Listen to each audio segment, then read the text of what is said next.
Good morning. Welcome into 104.5 The Zone. Hope everybody's off to a great start on this Wednesday. 615-737-1045 is the number. Titans in Minnesota. You'll hear from Mike Vrabel at 11:30. We got plenty of time to talk about matchups to look for in joint training camp practice. But I do think that we have to open with the events at Geodis Park last night. We got the whole gang back together. Look at Bert back there, looking like he's not miserable after 4 hours of sports talk radio already this morning. Lucas is in here with me for the time being, and we would be happy to have your phone call, 615-737-1045. Nashville SC advances with a 2-0 win over Monterey in Leagues Cup play last night. Vibes looked absolutely electric on television. Buddy, you were in the booth. I don't like to give you compliments, but you guys were great. Like, you guys were legitimately awesome. Thank you. And I had so much fun. I finally got Apple TV set up at the house because I was watching it on Unimas. Apparently, I get that with my cable package. So I had the Spanish broadcast up for a period of time on prime time while Bert and I were prepping. I'm sure that was packed with energy as well. It was electric. But then I turned the volume down on that and turn you guys on while I watch with the Unimas broadcast, because I didn't yet realize that I had 3 months of free Apple TV on my phone, and then I figured that out in the second 45 minutes, which is, of course, where all the action took place. All the good stuff. You're in here for a reason, because I didn't think I could get you to easily play your own goal calls today. So that's why Bert is in the position that he is in. Robert, what do we have available of Lucas? I'm assuming we have the 2 goal calls, yes? We have 3 goal calls, in fact, because one goal was called off. So if we could start in chronological order. I can do that. In fact, I have a timeline of events. I'm prepared. I'm ready to go. I watched 2 whole-ass soccer games last night. Oh, my goodness. This is how you know. This is the bandwagon time, kids. This is where the fun starts. I mean, the fun has already started. This is just the greatest day of work to walk into ever. So, vibes electric. Hani Mukhtar trying to make something out of nothing. Finds the net in the 11th. Win. So, the atmosphere was awesome pregame. Electric. To have him score first, even though it got wiped off, like, I have to imagine the electricity in that place, even after it was wiped away, like, all right, they're in this thing. Yeah. They're going to be able to compete, even as we talked about how much accomplishment exists on the Monterey roster. Yeah. Yeah, the individual quality, the talent across the board, the international pedigree of Monterrey, and the fact that they are doing all of this on the road at some of the toughest places to play in America, Portland, Seattle, LA, etc. Geodis Park, the supporter section, the back line supporter section, was packed at 8 o'clock for a game that kicked off after 8:30. 8:39 by my count. We got in here, and I was catching up with our boss, Paul, and Paul was asking me if we were like pumping in crowd noise in the pregame show. I said, no. That was the crowd. They were electric, banging drums. They were singing. In the pregame show. At the top of the pregame show at 8 o'clock for a game scheduled to start at 8:30. The environment was electric from the moment we went on the air until the moment the final whistle blew. And then after that, there was just a party in the concourse. And that was a shame, because that was one of Hani's prettiest goals of 2023, to put it on his right foot in just a curling far post ball to find the side net. I couldn't figure out how he got it off the ground. Oh, my goodness. And Alex Moyle is, the ruling is Moyle he was in an offside position. The controversial ruling that he did just enough to impede the eye line of Sebastian Andrade, the goalkeeper for Monterrey. So, scoreless after the goal's wiped out. So, at that point, looked like they had a couple of great opportunities to get on the board. About the 23rd minute, you had Lucas McNaughton and Alex, as I say, Moyle? Moyle. Both had what looked like great chances. They couldn't finish. So you go to the second half. It's scoreless until the new arrival, Sam Surridge, getting involved. Header from midfield for Zimmerman. It springs Mukhtar through on goal. Surridge! Yes! From the head of Walker Zimmerman to the right foot of Hani Mukhtar to the finishing prowess of Sam Surridge. It's his third goal in his third game for Nashville. And in the 67th minute, the boys in gold have found their breakthrough. Came on at halftime, Sam Surge, as he has in now the last two games. He came on later in the Club America game on his actual debut. But, yeah, right after coming out of the locker room, Surge comes on, replaces Teal Bunbury, just like he did against Minnesota. And just like he did against Minnesota, he finds the back of the net in a big moment, none bigger than scoreless in the 67th minute when Nashville's just looking to find that breakthrough, that moment to take the lead and then see the game out. They're one of the best on the continent at seeing out leads. You just have to find the lead in order to do that. And the former Nottingham Forest man came here to score goals, and he's doing exactly that. How big a difference has he made? Like you just said, 3 goals in the last 3 games, and everything that he has done to put himself in a position to succeed. And obviously, he vibes well with the team chemistry seems to have benefited by his presence. Yeah, no, he has fit in really, really well. Really genuine person. I think everybody in that team has taken a liking to him, and he fits a need so perfectly. It's no secret that Nashville's been looking for that goal-scoring number 9, that center forward to just help this team get to that next level, and we're watching it happen right now. 3 goals in 3 games, and he has yet to make his first start for Nashville. Still kind of getting acclimated after coming in a few weeks ago. So, yes, Sam Surge's start to his time in Music City just could not have started better. And they weren't done, because in extra time, Fafa Pico got some action as well. Headed on to Pico. Here's Fafa Pico, Nashville 3-on-3. Pico right side of the box, cuts it back. Pico on his left foot, strike! Pico kills it off! Delirium! 2-0 Nashville. Here's the kickoff from Monterrey. There's the final whistle from Castellanos. History! Nashville Soccer Club are Leagues Cup finalists. I'm so proud of him. Look at him, Bert. Look at our guy go. Delirium! That's badass, bud.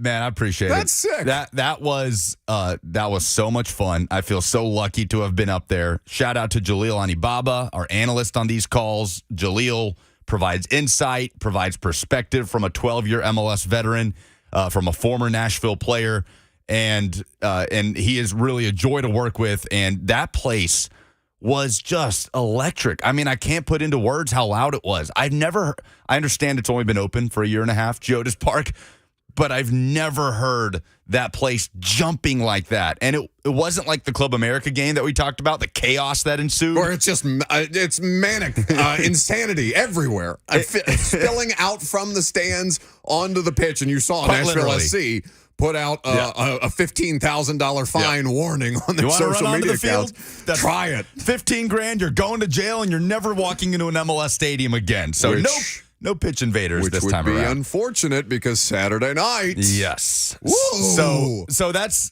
Nashville obviously advanced to the Leagues Cup final. They host Lionel Messi and Inter Miami, who cruised past Philadelphia Union. And not only that, but Nashville also advance and qualify for CONCACAF Champions League in 2024, which is the most prestigious tournament that this continent has to offer. Leagues Cup is a new thing. It's great. The stakes are high. The games have been incredible. Messi has kind of just been the headliner throughout the course of it.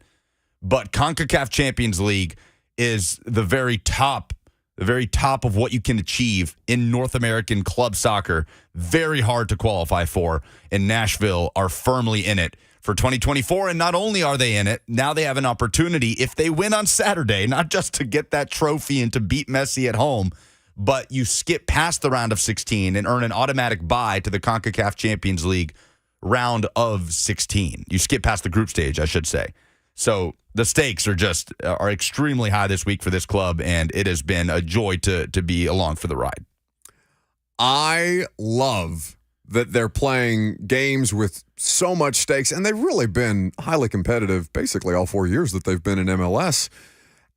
And I love that you're seeing so much energy around it, and that it's carried over from Nissan Stadium, where they were playing their games early on, into Geodis Park. And and all the kind of different elements that soccer brings, and the fact that Messi is now going to be involved. Messi in Nashville on Saturday night. It's unfathomable. For the Leagues Cup Championship. That's unfathomable is the word.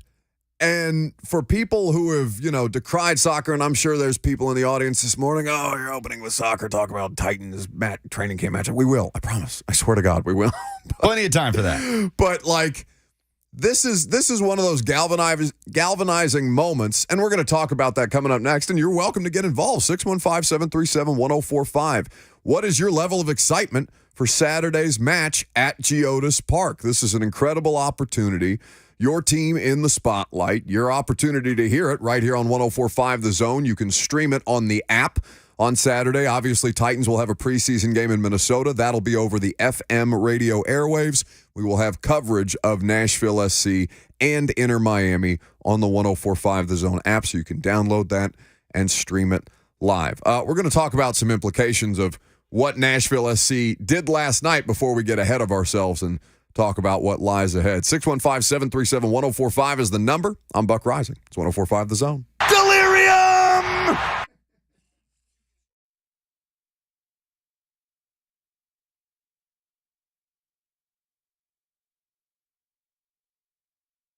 TheGamblingClinic.com can get you back on track if you have somebody who has experienced issues as a result of gambling. It is a week-by-week process where you work with an individualized approach to make sure that you can identify the issues that are brought on by your gambling habits. They're not there to discourage you outright from gambling, because the vast majority of people gamble for fun without any problems whatsoever. But about 5% of people report having issues as a result of their gambling habits, whether that's financially overextending yourself or getting into arguments at home, things of that nature that you don't want to have to deal with. The Gambling Clinic is a great program established at the University of Memphis back in 1999 by Dr. James Whalen and his staff. To find out all the different ways that they can help you, go to thegamblingclinic.com. That's thegamblingclinic.com. This project is funded by the Tennessee Department of Mental Health and Substance Abuse Services.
Welcome back to the show.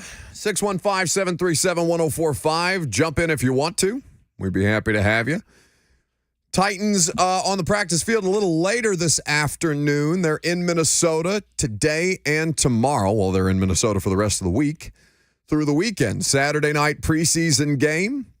You can hear Titans radio on 104.5 The Zone FM here in Nashville. You can hear Nashville SC and Inter Miami in the League's Cup final on the 104.5 The Zone app. So you can listen to both of those things. Titans kick off an hour before SC does. So be a good opportunity for you to get a little of your preseason quarterback controversy fix and then scurry on over to see or hear Lionel Messi. If you can't get in, the ticket prices have to be insane. I know the club's not officially releasing them until I think right about the time we're off the air today. Yeah. Because I'm sure you did. I had buddies texting me, hey, I need tickets to this thing. I was like, even if I was in town, one, nobody would let me go. It's a tough ticket. But two, I don't know how there's going to be a ticket. What did you say?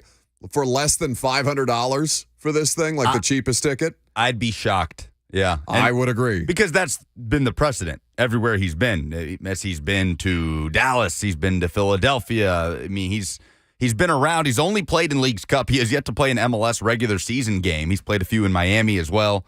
But yeah, it's a hot ticket, and I bet there's going to be some big names out there. I'm fascinated to see that. What celebrity appearances do we get at Geodis Park? Ooh. I mean, who have we had at these games? In LeBron. In Miami, we've had LeBron, Kim Kardashian, DJ Khaled, Rick Ross. Who do we get at Geodis? Is David Beckham? And surely David Beckham's going to be at Geodis Park. I would think David Beckham would be there. Cup final. I bet DeAndre Hopkins wishes that he could be there. I don't know if he's going to be given a special exemption to be able to attend this game. I bet, Derrick Henry, who's a part owner of Nashville SC. Do we get a Giannis appearance?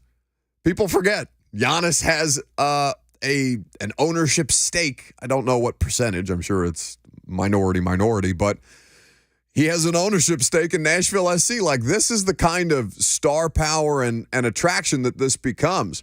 So, Lucas, I was saying that, Derrick Henry is a team with team ownership stake. I'm sure he would love to be there. They had a preseason game. I don't imagine Mike Vrabel is going to be like, okay, Derrick, you can go. He's been out to games. I've seen Henry out at games. I've seen Byard. Yep. I've seen Ryan Tannehill, Philip Forsberg, who's also a part owner. I bet Forsberg goes.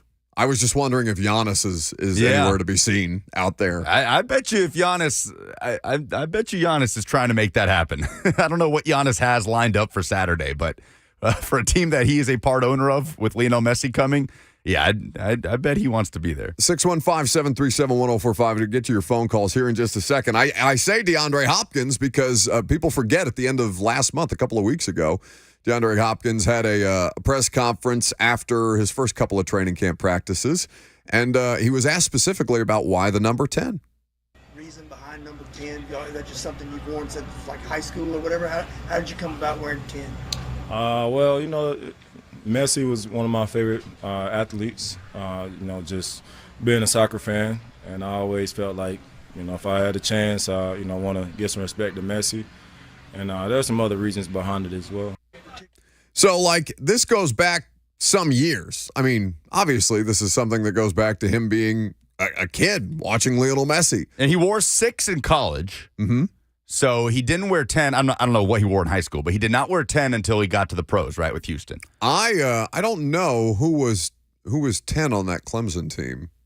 It wasn't what's the name of the quarterback? He does commentary for ACC Network now. Former Clemson quarterback? Former Clemson Taj quarterback. Boyd? Taj Boyd. Yeah. Taj Boyd 10 on that team? Yeah. It's got to be Taj. See, I know college football. Get out of here. Look at you. Taj Boyd, who Lane Kiffin famously said he didn't want at Tennessee. So the implications of this, beyond, hey, star, the TMZ elements, right? The sightseeing, the star power that's going to be in attendance at Geodis Park, the larger implications of this, right? Now, I wasn't here. I wasn't in Nashville at the time when the NHL came to Nashville. But I imagine that it was met with a certain kind of eyebrow raising about, what do you mean you're going to play professional hockey in the state of Tennessee? And, their history here is well documented. Their history of success is well documented here. George Plaster, who was on the radio show last week to celebrate the 20th anniversary of the Zone, the rally to save the Predators, that movement before the team looked like it might not be here for the foreseeable future. And ultimately, there was a strong enough showing of support from the city and from people in Davidson County specifically who came out, bought season tickets, and kept that franchise feasible here. And now the Preds are one of the biggest success stories that we have in professional sports. Nashville SC has this galvanizing moment here in hand. It's not, it's not a Stanley Cup final run. It's not an AFC championship game or, the McNair era Titans going to the Super Bowl in the first year. But it is the kind of galvanizing moment that I think can bring more people in who weren't already, and I know their slogan is everyone in. I'm not trying to do a marketing ad here. I'm just, literally bring people in who were otherwise kind of like, I don't, maybe, maybe if the situation arises, if I've got a buddy who's got tickets, whatever. I'm not going to seek this thing out, but if it so happens that it falls into my lap, then maybe I'll go. Or people who are soccer, that I consider soccer agnostic, right? And maybe even people who are, I don't want to say anti-soccer, but who are less inclined to think that soccer is going to be successful, or the kind of, like Dawn Davenport, who thinks a 0-0 draw is a terrible result and, no sport should end that way. And that's the way that she feels, and she's going to tell you about it. And that's fine. You can have that opinion too. But I think that this is an event with a person of such scale that it can be a similar, not a championship run, but this is a Leagues Cup final and a really, really good opportunity to kind of further the brand, expand the fan base, and put Nashville even more on the map beyond what they've already accomplished in their first 4 years in MLS. Oh, I mean, when we talk about the NFL draft and the way that puts eyeballs on Nashville and the Stanley Cup run, the way we packed downtown Nashville for the Preds run in 2017, this now is on a global scale. This is Lionel Messi's first Cup final in Miami. Yeah. The entire world's going to be watching. My family in Brazil is going to be watching a game happening at Geodis Park. I mean, this may be the most eyeballs there have ever been on Nashville. That's what I'm saying. At a Nashville sporting event. I mean, just across the world. Now, I didn't hear him say it this morning, but people in the F&M Bank chat are saying that Will Bowling of Ramon Kalen Will said this morning that this is bigger than the Stanley Cup run. And having not heard Will specifically on that, I imagine he's talking from the same angle that Lucas is that the international spotlight that will be on the city of Nashville is of a substantially greater scale than what was the Stanley Cup run against the Penguins back in 2017. I'm sure that is what he is referring to. Now, you can grade that on the curve of American sports if you want to, but it would be, I think that's kind of I don't want to say it's a silly exercise, but it ignores the larger scale of this. This is huge for Apple. It's huge for Apple. It's huge for MLS. It's a win for everybody. And the fact that Messi is out here just drumming people. How many goals has he had in his first couple of games? Messi on 8 goals in 6 games. Oh. Yeah. They beat Philadelphia Union before Nashville SC kicked off 4-1 last night. I mean, it was a fun game to watch from the Inter Miami standpoint because their goaltender was making crazy saves all over the place to protect that lead. Good young American goalkeeper, Drake Callender, 24 years old. That's one thing that Messi's done as well is the way he's elevated everybody around that team. Like players on Inter Miami that are just, if you ask anybody around Major League Soccer what they thought of Robert Taylor, the Finnish Miami player that just a couple years ago was playing in the bottom of the barrel lower leagues in England. He's just a guy. The guy's a star now. Yeah. He's a star. He's completely blossomed with Messi around him. And it's not just Lionel Messi at Inter Miami. It's Sergio Busquets, who's considered one of, if not the best defensive midfielder of his generation. World Cup winner with Spain that won all those titles with Messi at Barcelona. It's Jordi Alba, the left back, another World Cup winner with Spain, one of the best players of his generation, all doing this with Miami. So they picked apart Philadelphia Union, regarded as one of the most well-organized teams in Major League Soccer, 4-1, and they made it look easy. He had acres of space seemingly every time he touched the ball. And Union did not deal with Messi in the best way. I've seen other teams deal with Messi better than the way Philadelphia did, which was surprising yesterday. And I think Nashville, on its home ground, I think Nashville stands to maybe have a better showing in that regard. But last night was the biggest night in this club's history. Now Saturday will be the biggest night in this club's history. Awesome. Yeah. I mean, for how many people will that be the biggest, greatest athlete they've ever seen in person on Saturday? Oh. Like, who's the greatest athlete you have ever seen in person? Whether you're covering them or just there as a fan. Tom Brady. I've done a couple of Tom Brady against the Titans games, whether he's been with the Bucks or the Patriots. And obviously the playoff game that ended Tom Brady's Patriots career was a game that I covered in 2019. So I've had the opportunity to see Brady in a variety of different settings. I did see Michael Jordan once when I was really, really young with like the Wizards. It was the very end of his career, and I'm barely cognizant of what was going on. I think it was like first or second grade, maybe. But I would imagine that a handful of people who have been to Titans games, especially in the last 5 years, have seen Tom Brady, and they'd probably put him up there. But Messi is, again, within American sports, I still don't think that Tom Brady has greater star power than does Lionel Messi. And that might seem, incorrect to some of you, but I just don't know how you can dispute what it is that guy means to world sport. And while, I understand that Americans view soccer, at least a portion of Americans view soccer a certain type of way, it's not like we are removed from the world. We are a part of the world. Lionel Messi is the biggest star in sport in the world. So I feel like, you kind of have to balance those things out a little bit. 615-736. Do you have a different answer? Ronaldinho. When? 2007. Well, it was my first ever professional soccer game that I got to watch in person. AC Milan playing Club America in a friendly in Atlanta in 2007. The Club America, the Mexican Giants that Nashville beat in crazy fashion last Tuesday. 615-737-1045 is the number. Let's get to some phone calls. Taylor in Nashville up first. Hey, Taylor. Buck, what's up, man? I'm a first-time caller to your show. I'm a big fan. I am not in y'all's demo. I'm almost 40, but I make me feel young every time I do listen, so I appreciate that. But I was at the match last night, and it was unbelievable. It was a great, especially at the end. But so my wife and I have been trying to get tickets for this morning, right at 10 a.m., and she was already 200 people. It's 200 people plus in the queue. And then I texted a buddy of mine who got in about 10:15, and it was already sold out, and the minimum for resale was $300 per ticket. So my father-in-law is coming in town anyway, big soccer fan, played soccer in college, and we were going to take him. But with those prices, we're not going to be going, and we'll just have to pay for the Apple TV MLS pass if it's not free on Apple TV. So, but it was great, and I'm really pulling for him. Can't wait to watch the game Saturday in some form or fashion. But love y'all's show. Listen to it, and keep up the good work, man. Thanks for the call. You'll be surprised to know that you are younger than most people who are in our listening audience. But yes, we appreciate that.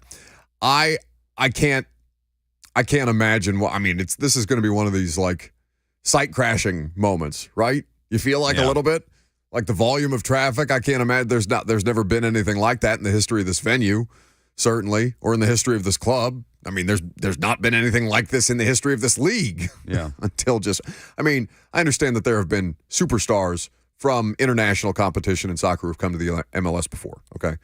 But this just seems to be so much bigger at a time where, Messi, he's just accomplished the thing, or recently has just accomplished the thing that has been held against him for the longest, right? The World Cup. Mm-hmm. And so now at the peak, maybe not at the peak of his athletic powers, but at the peak of him, it feels like this is the greatest heights that Lionel Messi has been at. Yeah, we are World Cup finished in January. Here we are in August. So we're 7 months removed from the greatest accomplishment of his career, in which he carried Argentina to the World Cup final. Did a lot of the things that we're seeing him do in MLS right now. A lot of people sending us screenshots of them waiting in queue for these tickets. Listen, if you can get in, Godspeed. yeah. I can't. Lucas has Titans radio postgame obligations, and I have obvious Titans game obligations in Minnesota on Saturday. I want to go to this thing so badly. And I mentioned we both had a bunch of people text us this morning asking for tickets. The answer is no. First and foremost, no. I got no resources on this one. Also, don't be that person. Don't text your friends for tickets. Like, if your friend offers, can we make that a rule? Can this be an overarching principle for people who work in any line of entertainment, or if you have friends who work in any line of entertainment in the city? If you are offered tickets, then be grateful for the tickets that you have been offered by your friends, but don't be one of these vultures, okay? Like, in reality, it's more likely than not, we probably don't have the kind of access to tickets that you think we do on a regular basis, but certainly not like this. Not for something like this. Like just a tiny bit of self-awareness, please. Well, look, I mean, the station, holds the rights to the games. We are the radio partner. So I will not blame anybody for exhausting every option at their disposal. And it's always worth a text. Like, if I'm in their shoes, I'm doing the same thing. I'm doing the same thing. You're the guy I hate? No. I don't care. This is an extreme, okay? This is an extreme. Yeah. I mean, you've got to feel it out. You got to at least try. So, yeah, I do not blame people. But you're right. This is slightly different than, like, Titans-Jags Thursday Night Football Week 3. You are correct. I will say on Saturday, Titans kickoff at 7, right? Titans radio will hit the air at 6. Mm-hmm. So Nashville is set for an 8 p.m. kickoff in the League's Cup Final. So on terrestrial radio, we will have Titans radio, Mike Mack, the whole crew. And the Nashville game will be on the 104.5 The Zone app. So if you download the 104.5 The Zone app, you'll have the option for a Nashville SC live stream. I'll be on with Titans radio, so Will Bowling has the call with Jalil Anibaba. They're going to crush it. 8 p.m. kickoff on Saturday. Download the Zone app to be able to hear it. But it is amazing that we've gotten to this point. And the last thing that I'll want to say on Nashville is the way that they limped into this tournament. I want to make sure that a ton of credit gets pushed towards Nashville manager Gary Smith, who's not being mentioned a lot here. Sam Surridge and Hani Mukhtar and Elliot Panico, the goalkeeper, the young 26-year-old who started the last 2 games. But Gary Smith, what he's done with this team, they came into this tournament in their worst form of the season. They had lost 3 in a row. They had lost 5 of their last 6, had dealt with red card suspensions, injuries, and their play Colorado Rapids, been one of the worst teams in MLS this year. They win. They lose to Toluca in the group stage, and they come out as runners-up in the group stage. Nashville didn't win their group, and they're forced to go to Cincinnati, who had not lost at home all year long, has been the best team in Major League Soccer in the round of 32. Nashville wins that game in penalty shootout. They beat Club America in penalty shootout. They rout Minnesota, and then what they did last night against Monterrey, who, by the way, is the most accomplished team in CONCACAF Champions League history. They've won the tournament 5 times.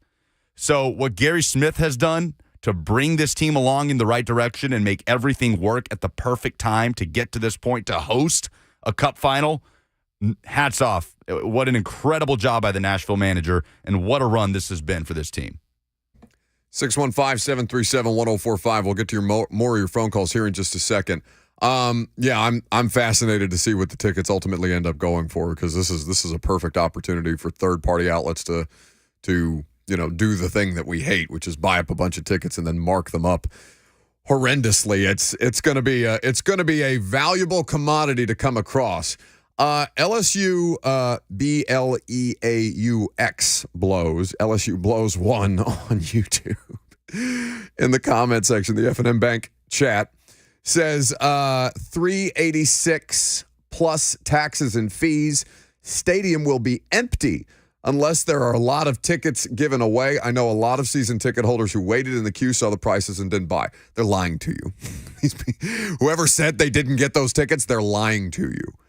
That place is going to be packed to the brim. That it is going to be one of the most electric atmospheres that the Nashville sports scene has ever witnessed. This is going to be pretty unique, and I imagine that there will be a fair amount of people who will jump at the opportunity. If your buddies are, in fact, not buying tickets as season ticket holders, well, then they'd be fools, because somebody else is going to pick those up and do exactly that. 615-737-1045 is the number. We'll get more of your phone calls coming up next. Stick around. It's 1045 The Zone.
615-737-1045. Nashville SC advances in League's Cup play last night. A 2-0 win over Monterey. Except I'm saying that incorrectly, Lucas. It's pronounced Monterrey. Okay, thank you for... It's all right. You can say it your way, too. I appreciate that. My way. Your way, like an idiot. It's all right. Not gatekeeping here. I understand. People want to get involved. We're happy to have you. Let's rattle through some phone calls before we pivot to Mike Vrabel's press conference a little later on. How about Shane in Nashville up first? Hey, Shane. Come on, Buck. You know that you and Lucas can find some kind of excuse to get out of your Titans duties. Just tell them like your great aunt Edna is really sick and needs some moral support from y'all. No, but Shane, you don't ever want to disappoint Mike Keith. Like, imagine disappointing Mike Keith ever in your life, ever. But I'm sure Mike Keith would understand. I mean, it's Messi. I'm sure Mike Keith would want to see Messi as well. Well, we are both very grateful to be able to do the jobs that we do, is the line that we keep telling ourselves as we travel. As I travel to Minnesota, Lucas is back here doing postgame. These are good problems to have. These are good problems to have, yes, indeed. I would agree with that assessment. Shane in Murfreesboro is next. Hey, Shane. Hello? Oh, I'm sorry, Jason. All right. Hey, man. Hey, I was going to say, guys, you know how big this is for Nashville. Is there any way that, you know, people that have like 4 kids and can't afford those expensive tickets, maybe they'll do a thing like they did with the Nashville Predators and have like a watch party? Let's hype that up, man. You know, I can't speak to any plans that they might have, Jason, but I completely understand the interest by fans who want to be a part of it. But obviously, you know, it's going to price a lot of people out, right? It's unrealistic for a lot of people to be able to afford a $500+ ticket, much less, you know, multiple, to be able to take your family, your significant other, whomever you would take. I can't speak to that, Lucas. I don't know if the club has even thought of that. If there's any consideration, it's a pretty short turnaround time for Saturday. Now, this is tremendous stakes, and it's the first time that they've had the opportunity to showcase their team this way. I would think that they would at least have thought of something amongst themselves, but whether there's actually anything concrete out there, I can't speak to. Yeah, the only thing I can tell you that I know for sure that the club has put out is as of 50 minutes ago, the pre-sale ticket window is open. And season ticket members checking their emails for details on that. I'm with you. I haven't seen anything. Look, today's a mad scramble in that building. So we'll see what all comes out. But I'm sure there will be a ton going on around the stadium. I mean, it was electric around the stadium before the Club America game in the round of 16, like vendors, Club America, merch being sold outside the stadium. Even if and I don't know what their ownership of like the fields that are surrounding the stadium complex itself, right? The area where people tailgate. Like, I don't know what claim Nashville SC has to that to be able to put up, you know, something like the Preds did, right? The projectors idea was great. Like what the Preds did at the Walk of Fame Park out front of the Country Music Hall of Fame and down Broadway. I'm not talking about something to that scale, but like even just in the surrounding lots where people tailgate anyway, to have some kind of viewing opportunity if you can't go to the game, I just think this is such a great moment for them to try and capitalize on something like that. At least that's, you know, how many people's brains would work. Josh in Lebanon next. Hey, how you doing, guys? Great. Yeah, I'm a season ticket holder, and I got the pre-sale ticket. It was gone before I even got a chance to. All the tickets are gone, basically, and now it's all resale. They're all gone. Godspeed. Yeah, they're all gone. I'm not going to put the code out just because I'm not going to be that guy.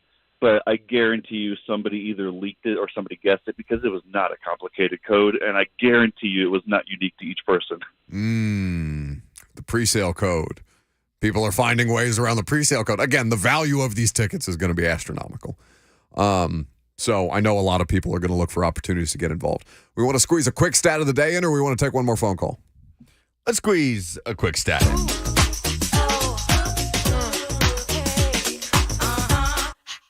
Let's talk about SEC, baby. Let's talk about the SEC. Let's talk about Nick Saban and Josh Heupel in the SEC. Let's talk about SEC, baby. Let's talk about the SEC. Let's talk about Brian Kelly and Greg Sankey in the SEC. Let's talk about SEC. SEC observations, not SEC stat of the day, because today is a Wednesday. Some whip around training camp buzz as I was looking at Bruce Feldman's college football freaks list that came out yesterday. Fall camp. What did I say? Training camp. Fall camp, training camp. That's fine. SEC observations, SEC stat of the day. What's the difference? Potato, tomato. Bruce Feldman put out his freaks list that he does each and every year ahead of the college football season, laying out the biggest freaks in college football. I mean, it's exactly what you think it is as far as NFL prospects go. One Tennessee player in the list of 100 players. Who do you think it was? Milton. No. No. Squirrel White. What? Squirrel White was number 64 in Bruce Feldman's freaks list, the Tennessee wide receiver. Here is what Bruce Feldman writes. He says, love the name, love the wheels. The 5'10", 165-pound sophomore, one of the fastest receivers in all of college football, is being counted on to fill former Blazer Jalen Hyatt's role of lethal slot man. White has been clocked at 23.4 miles per hour velocity on the catapult system and has vertical jumped 40.6 inches. When he opted out of the Orange Bowl, when Jalen Hyatt did, White had a season-high 9 catches for 108 yards and 1 touchdown in that win over Clemson. And no, Squirrel is not his given name. It is Marquarius, but his great-grandmother called him Squirrel as an infant after he moved simultaneously with a squirrel in her garden, which I love. So Wait, moved simultaneously? Yeah, that's what he wrote. I guess like it was imitating us. Like he chased after a squirrel as a little kid. I don't know, but it fits. It fits. Squirrel White. So Squirrel White, the only freak on Bruce Feldman's freak list for Tennessee. No Joe Milton. So interesting. I'm fascinated by this Tennessee wide receiver core as far as how deep the rotation will be with Dante Thornton, the Oregon transfer, in the mix. And I was thinking about this with transfer receivers in the SEC. Speaking of fall camp buzz, Georgia wide receiver Marcus Rosemy-Jack Saint, talking about Missouri transfer receiver Dominic Lovett, said, quote, his ability to come in and get right in the playbook stood out. He's super fast, super quick, great hands, great route running. That got me thinking about this Georgia wide receiver core, which we can talk about, that I think it'll be the best in the Kirby Smart era. It also got me thinking, who's the best transfer? Who will be the highest impact transfer in the Southeastern Conference? Regardless of position? Regardless of position. Oh. In 2023. And I think that is a fascinating conversation. My immediate, and maybe it's just because I'm doing quarterbacks here, we can flesh it out throughout the course of today if we want to. That's a good question. Let's give ourselves a little bit longer to think about that, because I have one name in mind in the SEC East that I immediately pivoted to, but I'd like a moment to review a longer list. You know what my favorite thing is? When people who may have heard the show for the first time or may have heard portions of the show for the first time, if not, somebody who listens to us all 3 hours. If you do, God bless you. You're insane. But Christian Ellis says let's talk about SEC, baby. Who lost what bet that had them sing that drop? Completely voluntarily. That's the show. By Robert Walsh. The dumbest thing in sports this week. Speaking of volunteering things, that's coming up next.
It is 11:01. Good morning from the 104.5 The Zone Studios. I'm Lucas Panzica. Nashville Soccer Club is on to the League's Cup final, defeating Mexican side Monterrey in the semifinal 2-0 Tuesday night at Geodis Park. Sam Surridge and Fafa Pico, the goal scorers. The win also automatically qualifies Nashville for CONCACAF Champions League 2024. On Saturday night, Nashville Soccer Club will host Lionel Messi and Inter Miami in the League's Cup final for an 8 p.m. kickoff.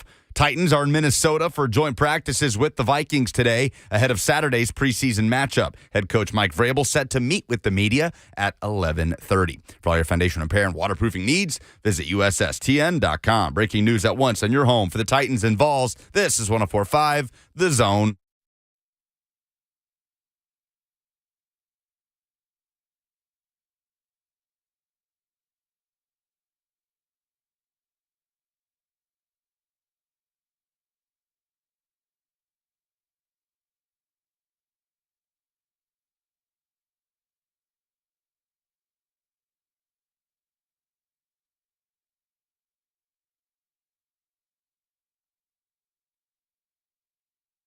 Second down on this Wednesday. Welcome in, welcome back. If you've been hanging out with us so far, lovely to have you here.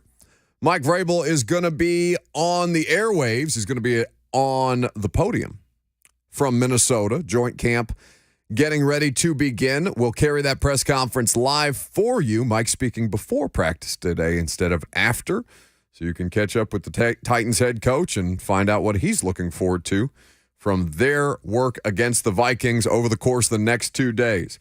615-737-1045. That's the number.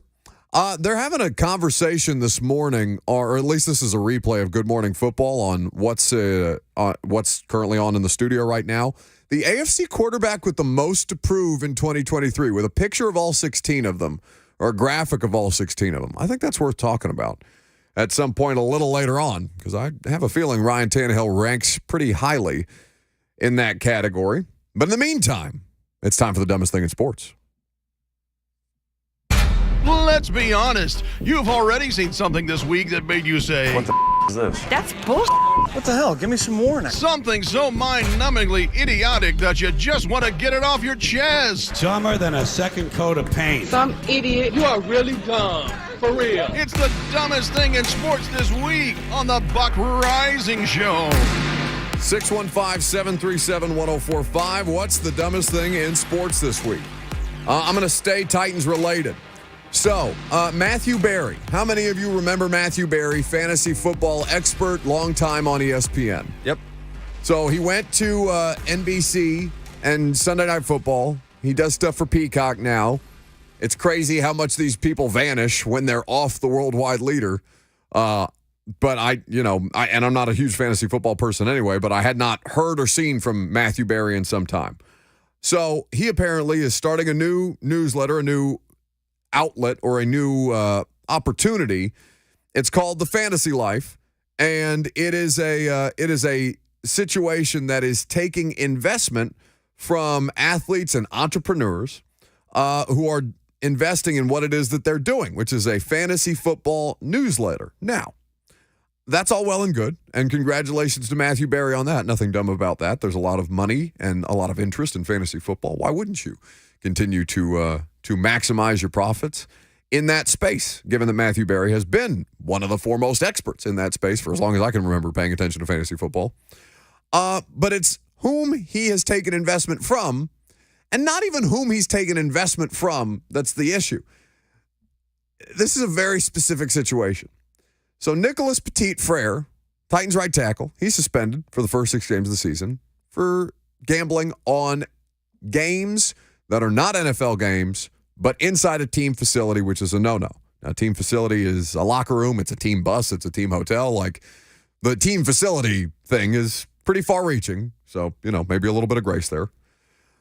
But if you're somebody who's suspended for the first 6 games of the season, and really the only thing that I've heard from you beyond people asking you the question, hey, what the hell happened? What were you doing? How are you going to cost yourself 6 games this way? Which he answered, to his credit.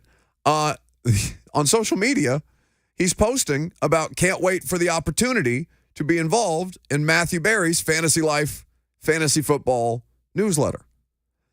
So I don't know what Nicholas Petit-Frere's level of investment in this venture is.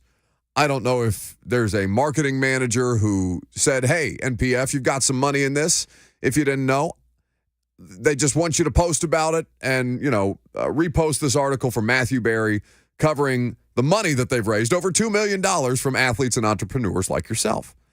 If you are the right tackle who is suspended 6 games for gambling, I just think it's optically poor, if not dumb, to post about your investment in said fantasy football outlet when your playing existence is being significantly hindered in year 2 of a very, I would say still in question career.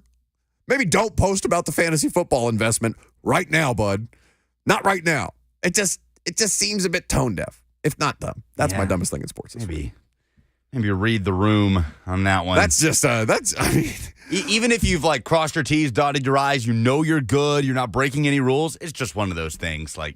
Just for what? You remember how butthurt people got about Tannehill posting about Celsius when he wasn't here for a week of voluntary stuff? As I drink my Celsius back here. Well, you have to. I can't imagine you slept more than 4 hours last night. No. How does it feel? It's not a good way to exist. These things work. I don't want those. They scare me. They make me jittery. I drink a lot of coffee anyway, but those things make me feel unwell. Anyway, I just, like I said, he didn't do anything wrong per se in this instance, but the optics of it are incredibly poor. Speaking of gambling, we have not talked about old Uncle Phil Mickelson, who it was revealed. Did you see this? The gambling exploits of Phil Mickelson. So a book comes out. The book is written by, as I pull up the name, Billy Walters, a renowned gambler, a Vegas businessman, and a convicted felon, putting out in his book that Phil Mickelson bet more than $1 billion on sports and tried to place a $400,000 wager on the 2012 Ryder Cup that he was participating in. He tried to Alabama baseball it? Yes. Here's the excerpt from Walters. Quote from the book. In late September 2012, Phil called me from Medina Country Club just outside Chicago, the site of the 39th Ryder Cup matches between the U.S. and Europe. He was feeling supremely confident that the American squad led by Tiger Woods, Bubba Watson, and Phil himself was about to reclaim the cup from the Euros. He was so confident that he asked me to place a $400,000 wager for him on the U.S. team to win. This man, Walters, a convicted felon, said he could not believe what he was hearing. He said, quote, "Have you lost your bleeping mind? Yeah. Don't you remember what happened to Pete Rose? You're seen as a modern-day Arnold Palmer. You'd risk all that for this? I want no part of it." All right. That was the response from Phil. I love that. Okay, fine. You're right. So dumbest thing in sports this week is the information coming out about Phil Mickelson not only winning allegedly over $100 million, losing $100 million in total losses during his time as a gambler, but trying to bet nearly $500,000 on his own Ryder Cup team to win the Ryder Cup from a country club that was just outside the site of the Ryder Cup. Phil Mickelson, buddy, come on. Billion with a B. Can you imagine? These are the things that we know about his gambling habits. Imagine what we don't know about his gambling habits. Imagine how many situations like this Phil has probably been in his life, if that is the amount of money over a period of time, no matter how long a period of time that is. Billion with a B. Insanity. Who's had more of a fall from grace than Phil Mickelson in the golf world? In the golf world, nobody. Because Tiger has obviously bounced back. I don't know who. Maybe DeChambeau, but DeChambeau was never really regarded well. Yeah. It's got to be Phil. I just think that, he ultimately doesn't end up looking that bad. His fall from grace is not that bad because, nobody fell harder than the PGA Tour. Yeah. The thing that he was... The thing that he was protesting against and ultimately took the bag in protest of fell. They caved. They merged with the Saudis. The bigger fall from grace than Phil Mickelson is the tour itself. It does feel like I mean, you get the sense that he has lost the respect of a lot of his colleagues, right, in that world. I mean, I don't know. I don't want to speak recklessly. He's lost the respect of the people that cover him, which, by the way, is not the end of the world, right? Like, just because media people have a very, very bad opinion of Phil Mickelson does not mean that his colleagues are aligned with that. I don't know anybody on the PGA Tour necessarily. I don't know how Phil's interactions with other players on the tour, whatever the hell it's called now, or whatever it will be called whenever it finally figures out where they are with the DP Tour and live. I can't speak to his interactions. I know that Tiger has gotten better about interacting with other golfers and not just, treating them as people that he wants to slay on his way to domination. Yeah. And he's aged out of that a little bit. Phil denied it, said, I never bet on the Ryder Cup. He took to Twitter. Like, yeah, we know, Phil. You just tried to. But he did say his gambling got to the point of being reckless and he had to address it. He had to go through therapy. But yeah, to bet on the Ryder Cup. Rory McIlroy made some snarky comments. It was basically like, yeah, he could bet on it this year. 615-737-1045. Tickets for Nashville SC. People who have made it through the queue, they're finding them. The cheapest ticket is now over $900. Wow. Over $9. Not $5 as we thought, or might have thought. $900. Unbelievable. Just to get in the door. Yeah. 615-737-1045. Dylan in Hermitage is next. Hey, Dylan. Hey, this is a kind of a combination of the dumbest thing in sports and just an observation. I think America is going to end up, this is great that we're taking in Messi, but it's kind of like Pele was back in the 70s. Came in as, the greatest player and scorer and a fun guy to watch, goes to New York, which at the time you had the Cosmos that didn't have anybody going to games. Now you have celebrities going, which it seems like this game is going to turn into the red carpet for country music. Oh, I'm sure it's beyond country music. I'm sure it's going to be, stars of any industry. Millions, even the people that are season ticket holders aren't going to go to this game because they can't. It's sad that that's what it is turned into, and it's the biggest stadium in the country. And still we can't do it. It's terrible that that's what it's turned into. But I think at the end of the day, Messi has, maybe another year. And then what does America do with soccer after that? Do they try and get another Premier League guy to come over? Or how do they fix that?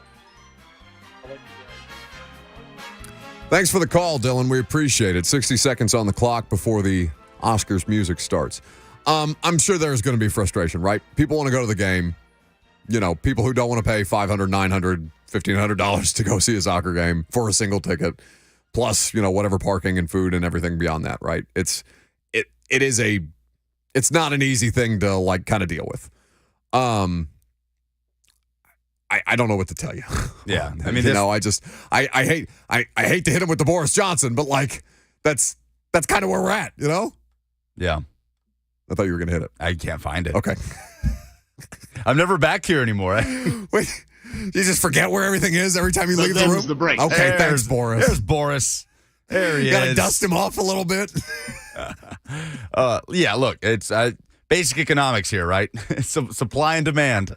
That's all this is. Yeah, I mean, it's not like they're going to build a bigger stadium. It's already the largest soccer-specific stadium in the country, and they can't expect to have crowds like this every night, right? There's not another Lionel Messi. Yeah, but as far as what happens post Messi, I mean, this will change the league, I think, for the long term. But this is everything that's happening is just a big buildup, an ascension to the 2026 World Cup in the U.S. It's all part of it. The Club World Cup is coming to the U.S. in 2025. It all factors in. Messi's a part of that no matter how long he stays here. It's all just a part of that rise towards 2026. 615-737-1045. We'll take more of your phone calls. We'll talk about the Titans in Minnesota. You'll hear from Mike Vrabel coming up next.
Mike Vrabel's going to speak at 11:30. We'll carry that press conference live for you. Got a few more phone calls to squeeze in. 615-737-1045.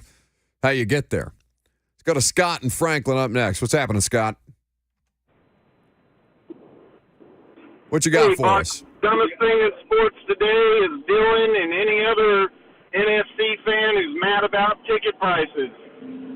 If you don't want the sport to grow, you're not a soccer fan. Shut your mouth and sit down.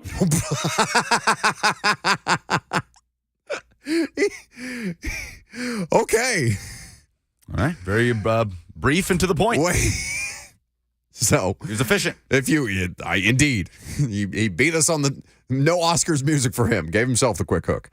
If you missed a call earlier, a caller named Dylan had called in and had expressed his discontent with the idea that Lionel Messi and Inter Miami coming to Geodis Park to play Nashville SC in the League's Cup final. Most people aren't going to be able to go, right? Whether it's because of availability or it's because of pricing. And we said to Dylan basically, I'm sorry.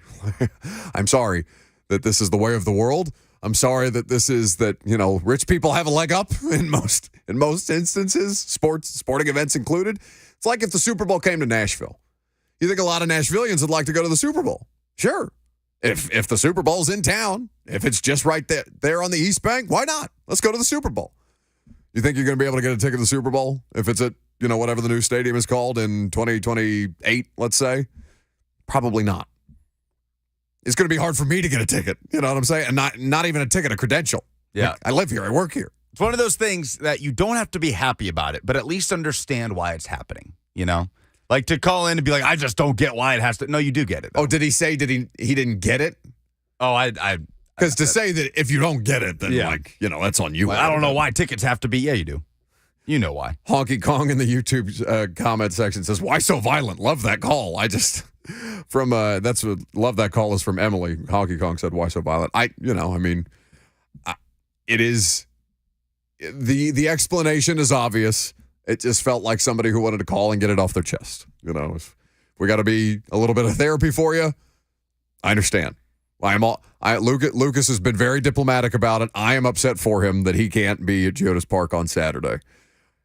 And, I'm sure a lot of people are upset. Like, I just had a buddy DM me and say, we should go to this. I said, it's just casually. Like, are you paying attention to anything at all? Like, anything at all? Hey, you want to go? I could, see if we can. I'm thinking about going. Maybe walk up to the box office. You think they're doing anything we'll call? Bud. Man. And, I'm not gonna sit here and act like, because Chad Casual in the comment section, a lot of idiocy around soccer takes. It's not even a soccer thing. It's just economics. When a big event, a big star, a big show, when Drake plays at Bridgestone, this is bigger than that, right? Or this is kind of on the same scale when Beyonce plays Nissan, when Taylor Swift plays 3 nights at Nissan Stadium and you can't get a ticket. We actually had that on the postgame show when we were wrapping things up. Jalil and I were talking about that, about just what a crowd it's going to be, and talk about the names, the celebrities that'll be at Geodis Park. He said, Taylor Swift, come on down to Geodis Park. And I asked him, who's the more famous person in the building? It's Messi. If it's, between Messi and Taylor Swift. It's Messi. It is Messi. It is. Like, it is. It's so out of this world. I'm going to cross-reference their Instagram follower account right now. Oh, Taylor Swift and Lionel Messi? Yes. Oh, I bet Taylor is. How many Instagram followers do you think she follows? 0 people, by the way. How many Why you gotta be so mean? followers do you think Taylor has? I bet she has 250 million. Ooh, you're so close. 270. Okay. 270. Multiply that by 2. Or at least close to it. Messi has 483 million. Now, our math can't be trusted, but the math is pretty sound there. 483 million. Woo! Yeah, by a lot. So, again, your complaints, while understood, about availability for Nashville SC ticket holders and everything else, I wish I had something to comfort you with. We don't at this point in time. Orlando and Franklin is up next before we hear from Titans head coach Mike Vrabel at the podium from joint camp practices in Minnesota. Hey, Orlando. Man, how y'all doing? Love y'all show, man. Just want to prepare everybody for if they win. Can you imagine? Do you think it'll eclipse what the draft did downtown? Ooh. Well, so the draft was 600,000 plus people over the course of 3 days. Geodis Park holds 30K. You know, I assume that there are going to be watch parties across the city and not even, I'm not talking like Nashville SC, I'm talking Messi watch parties across the city. This is going to be something that's tailgated, that, you know, people are setting up in the parking lots, even if the team doesn't have like official watch parties. Like, there will be crowds. Oh, yeah. Around. To eclipse the draft, like, I don't think you're going to see Lower Broadway fill if Nashville SC wins or if Lionel Messi and Inter Miami win, right? So I don't want to put it on that same, it's just not logistically the same. Yeah, it's not like that the centralized same sort of concept. There will be more eyeballs on it, more people watching it around the world. That won't be close. By a mile. Yeah. And, you know, people will find any reason to get drunk in the streets around here. Vrabel is up at the podium. Let's hear from him. More you can do, Kaylee.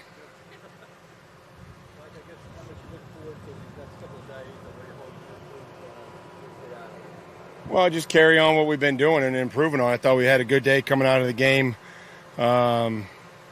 Monday and then traveled up here, I thought, in a professional business-like manner, and hopefully we can, you know, continue to work on all the stuff that came up in the game, and that we can keep, you know, taking care of the football, which we have to do better, and seeing how we block different players and seeing how we cover different players and making sure that, you know, we're practicing to our standards and our tempo.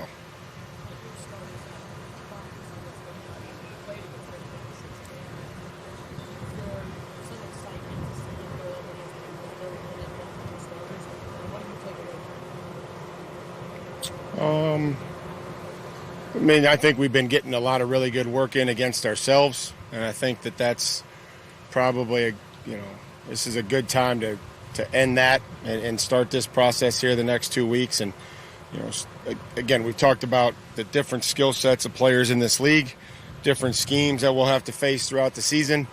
And now, instead of having, you know, ourselves the game plan against or understand and maybe having a little bit more time, now we just have 2 practices and then a game. So this is going to be some hands-on experience, I think, just learning, you know, different guys' route crafts, releases, different players at the line of scrimmage. You know, so that can help us and just say, okay, let's make some corrections, or what do we need to adjust on going into tomorrow and then the game.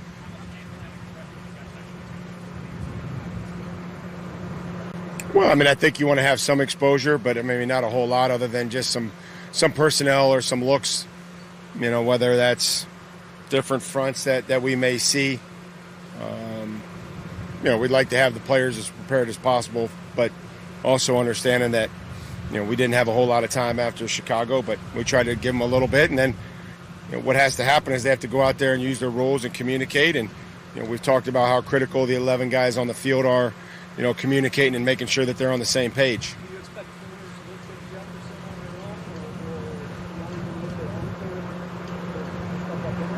Well, I'm sure that they did. I mean, you know, we've got, you know, a game tape from, you know, didn't play last week, and I mean, again, they're pros. They'll come out here and practice and hopefully, you know, compete and challenge and go from there.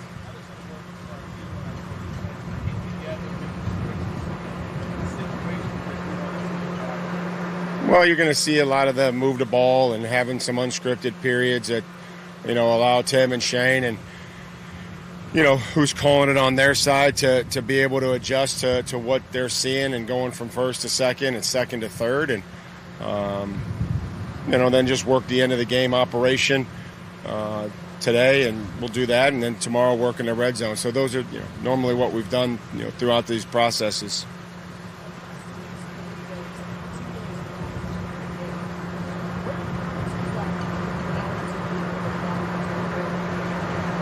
Well, I think it matters every day, whether we're in Minnesota, whether we're in Tennessee, whether we're in Illinois, every day is part of the process, and see what they, can improve on and where they make adjustments and, how they handle certain situations.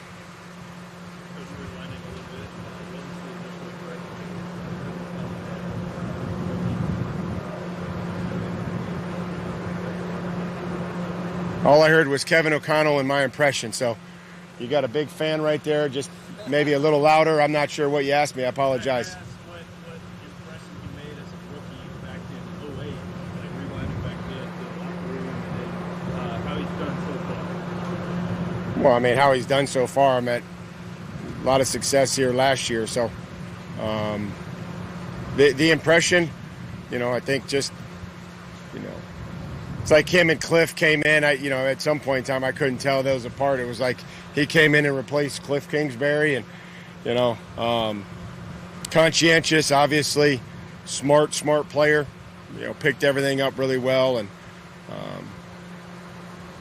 just happy for his success and the teammates that I've had that have gone on to success in coaching or broadcasting or anything off the field that they're doing. And Kevin's another example of that.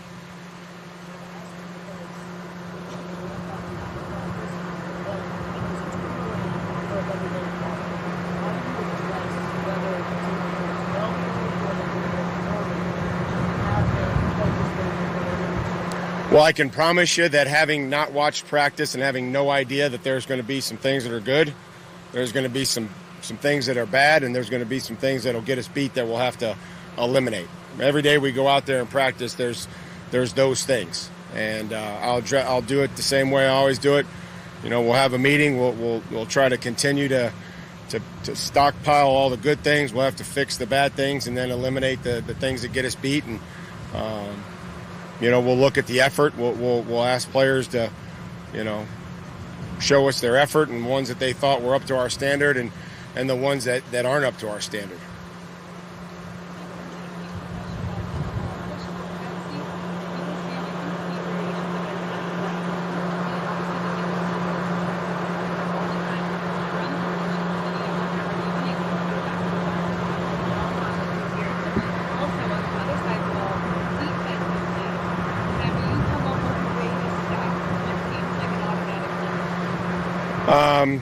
I'm sure that if we think it'll give us the best chance to convert in short yardage situations, then we'll entertain the idea. As far as stopping it, I'm sure we'll have other ideas. These are things that are hard to practice. Just in training camp, you're talking about goal line and short yardage, and making sure that we're doing everything to protect the players and stay up. But it's an effective play. It's a creative play, and one that the injuries would tell you that there weren't injuries that were occurring on the play. So everybody has a choice. Everybody pays their quarterback a certain amount of money, and you can decide to run quarterback sneaks or not.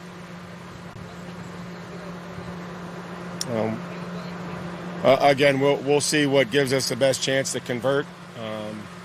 We've handed it off to Derek. We've thrown it, and we've quarterback sneaked it. So we've been okay on 3rd and 1. Would like to always be better. Taking the day off, Gentry? Sure, let's go, Gentry.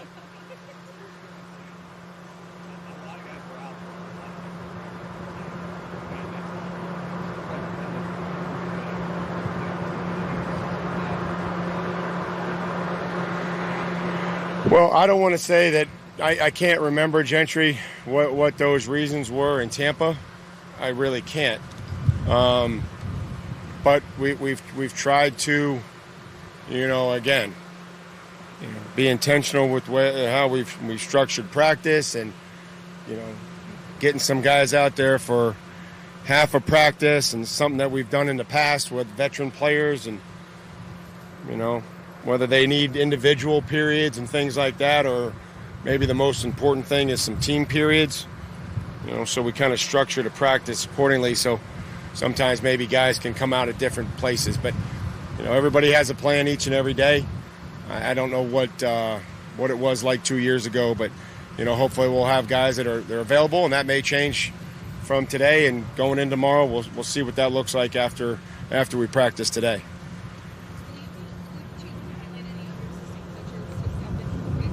No, this is gonna be it. I'm gonna be the guy.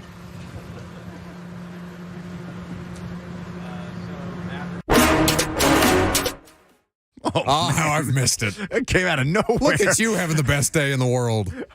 You get to you get to spend the first hour of the show talking about soccer. Nashville SC wins last night, and you get a surprise appearance from the Titans background press conference I music. just jumped out of my seat, man. Yeah. How does it feel? That was like in the middle of a question. I thought somebody's asking a question. Dun, dun, dun, dun. I hate that it's always lingering there. It's always there to sabotage Always me. there. Just lurking in the background. That's Mike Vrabel at the podium ahead of the Titans' joint camp practices with Minnesota. Now, the purposes of Mike before practice as opposed to after practice, questionable at best. But, he gets to pick when he wants to talk. And today he didn't want to talk after practice. Tomorrow he'll talk after practice, and you'll hear that on the Blaine and Mickey show. They will be on the practice field later this afternoon in Minnesota. Our last hour will be their first hour of work today. So you can expect, are there any players on Blaine and Mickey this week? Working on it. Okay. So you can keep an eye out for that from Minnesota and certainly hear from Ryan Tannehill and Derrick Henry later this afternoon. 615-737-1045. More of your phone calls, whether they're Messi related, Titans related, or otherwise, coming up next.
Welcome back to the show. Titans getting ready to hit the practice field in Minnesota. I'm not there for joint work. I will be up there Friday and Saturday to cover the game on Saturday night.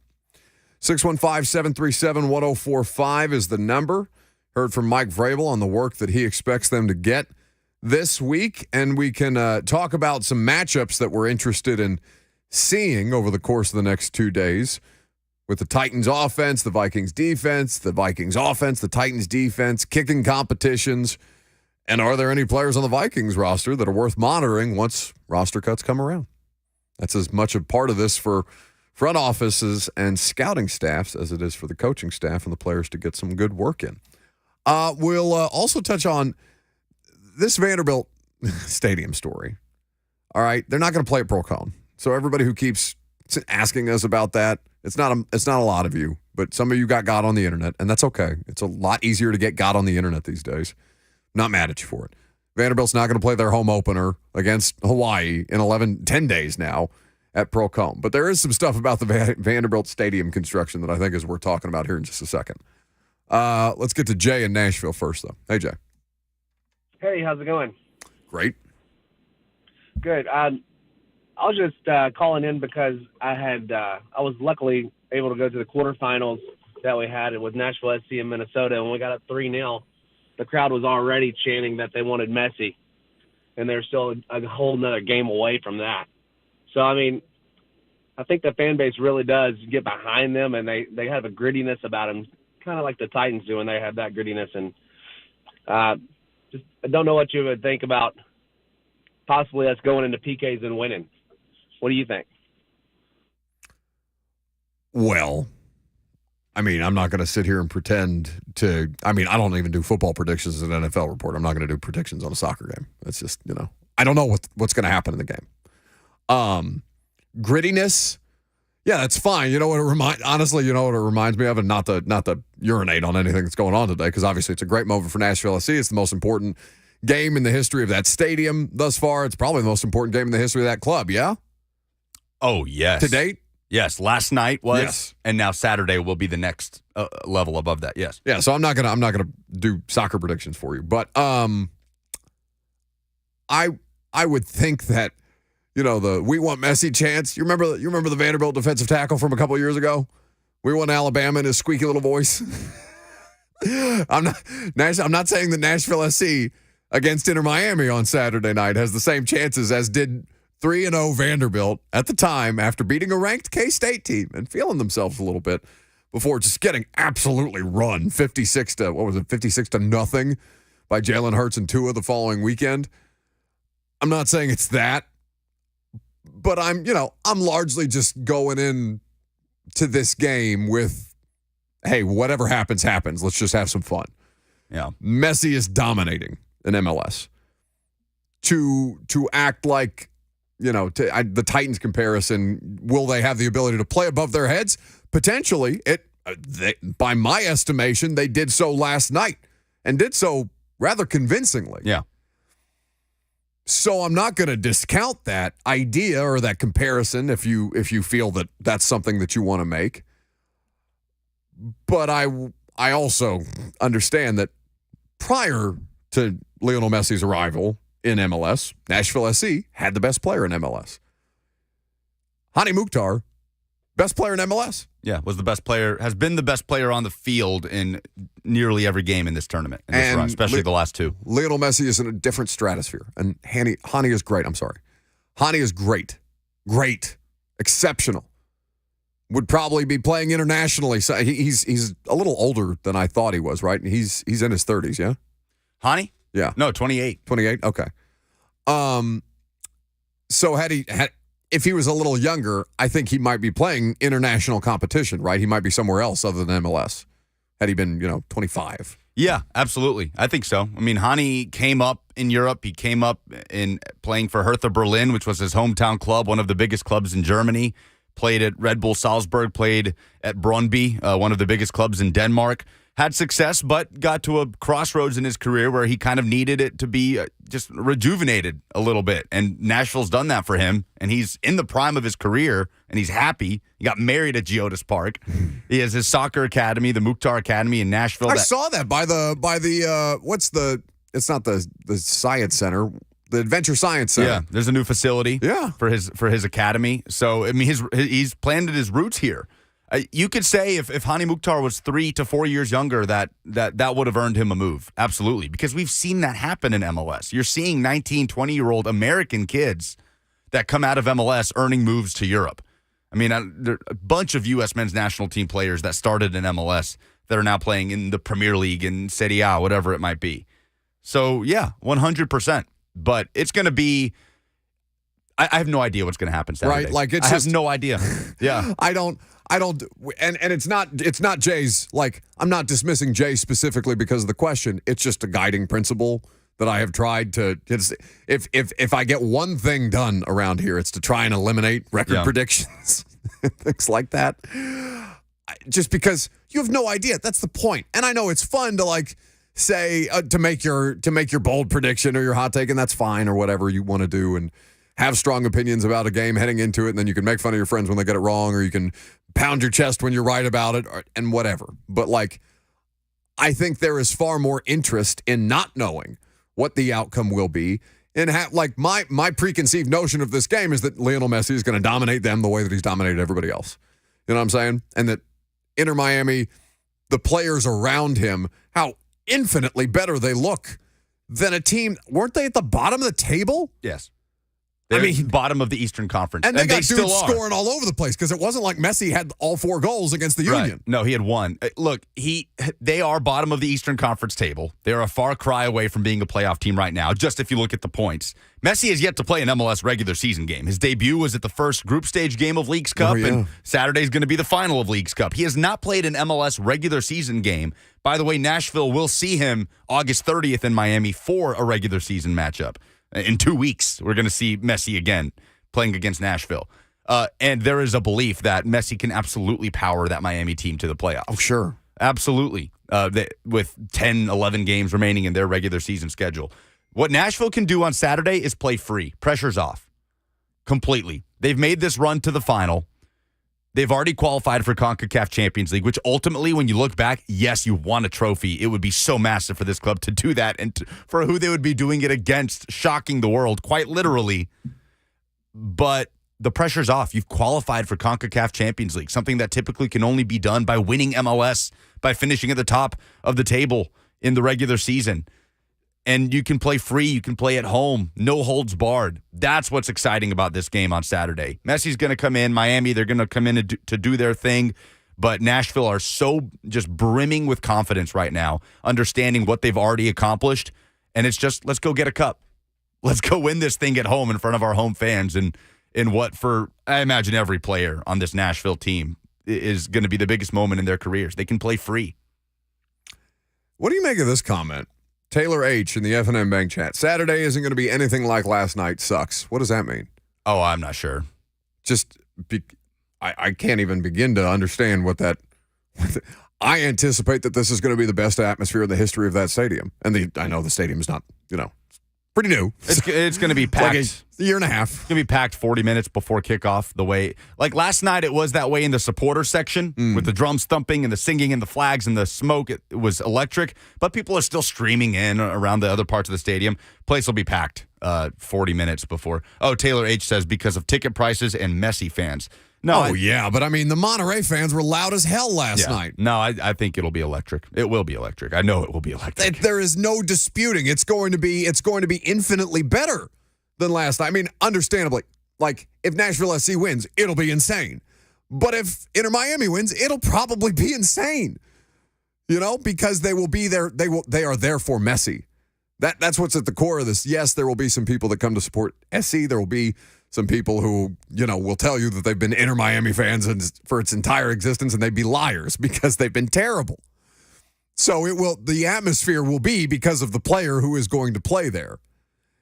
And the atmosphere that he's going to bring to a 30,000-seat stadium is going to be absolutely unlike anything that MLS has seen.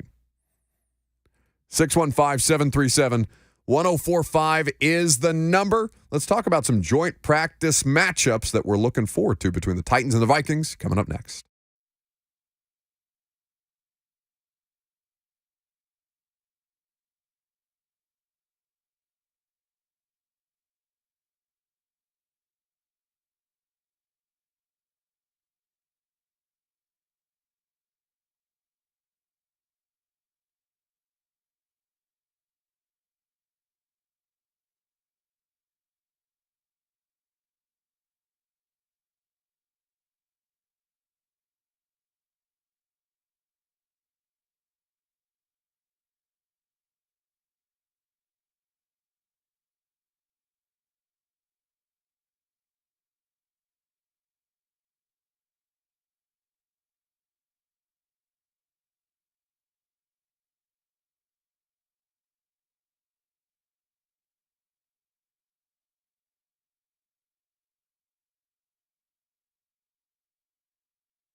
It is 12:01. Good afternoon. I'm Lucas Panzica from the 104.5 The Zone Studios. Nashville Soccer Club on to the League's Cup final, defeating Mexican side Monterrey in the semifinal 2-0 Tuesday night at Geodis Park. Sam Surridge and Fafa Pico, the goal scorers. The win also automatically qualifies Nashville for CONCACAF Champions League 2024, Saturday night. Nashville Soccer Club will host Lionel Messi and Inter Miami in the League's Cup final for an 8 p.m. kickoff. Tennessee Titans are in Minnesota. Joint practices with the Vikings happening as we speak ahead of Saturday's preseason matchup. For all your foundation repair and waterproofing needs, visit USSTN.com. Breaking news at once on your home for the Titans and Vols. This is 104.5 The Zone.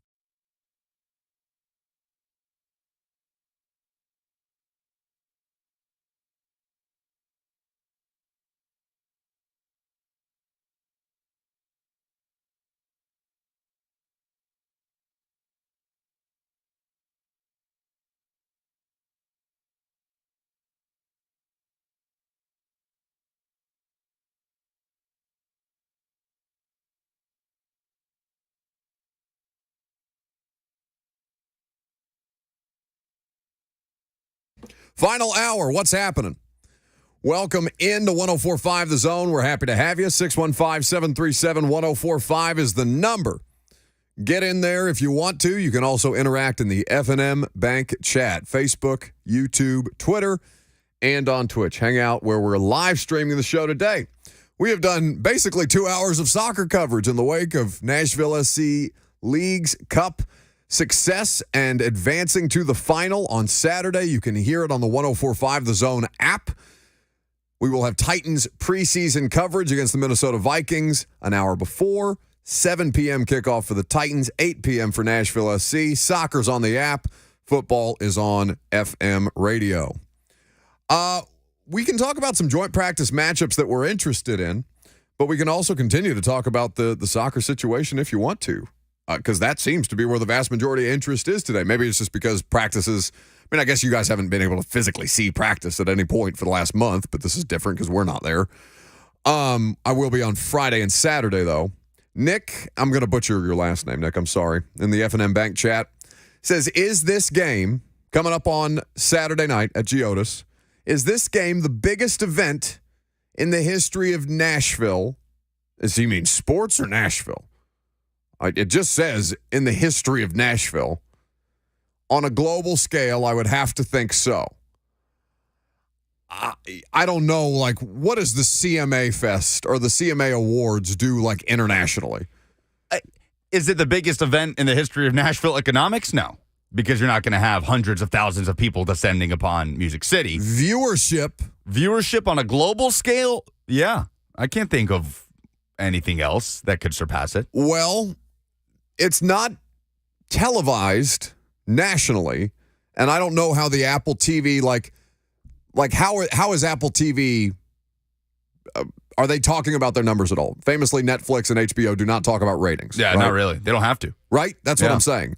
So we can speculate without any actual confirmation that this would be the most viewed event in the history of Nashville, because Apple TV is an international product. Lionel Messi is an international superstar.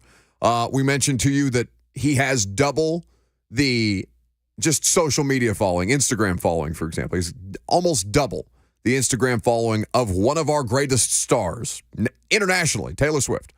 Lionel Messi doubles her up. Do you know how many Instagram followers Tom Brady has? Where Lionel Messi has 480 million? No, but somebody mentioned it in the chat. How many? Do you want to guess? If Lionel Messi has 480 plus, 307 million is what I'm saying for Brady. 307 million? I might have overshot it. You're saying that he is more famous than Tom Brady? Oh, wow. No, I way overshot that. Did you look it up? Yeah, he's got 480 to 14, and that's just Instagram followers. Way overshot that. I feel like that's low for Brady.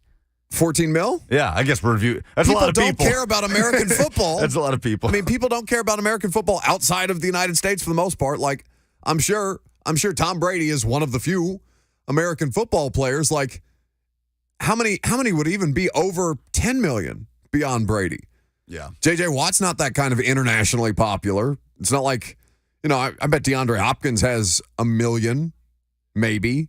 He might not even be to 1 million. Mahomes has 5.7. Okay, if Mahomes has 5.7, I bet DeAndre Hopkins has 1. Brady and even Mahomes there are probably benefiting from an international audience that knows who they are to an extent. We're talking about the entirety of the world. Oh, before I forget, Preston in the FNN Bank chat says, Lucas, don't forget to call out Buck. He did call earlier, Preston did. Wanted to call you out for talking about don't be that guy to text your friends for tickets when you on many occasions are that guy texting friends for tickets. I don't text people for tickets. You were publicly requesting Taylor Swift tickets. Oh, yeah, that's in the different. lead up to that concert. That's very different. Asking the entire radio audience for... No, not asking the entire radio audience. Asking the people who get the ticket allotments at the Cumulus station, as we are accustomed to doing, emailing people and saying, hey, ticket people, do you have tickets? If you have tickets, I would like some. Why is that different? Because it's their job. It's not my job to give you tickets. I don't work at the front office of the Titans. I don't work in the box office for Nashville SC. These are actual ticket people that I'm emailing. It's not their job to give you tickets. No, it's not their job, but they have the tickets. Their job is to literally receive the tickets for the station. And then if there are extras, then my responsibility is to email them and say, hey, if you have any extra, I'd be happy to take those off your hands. Well, why is that different from somebody texting us because we work at the flagship for Nashville Soccer Club saying, hey, if there are any extras, I know you're the flagship of the radio station. We don't have tickets. Yeah, there weren't any Taylor Swift tickets either.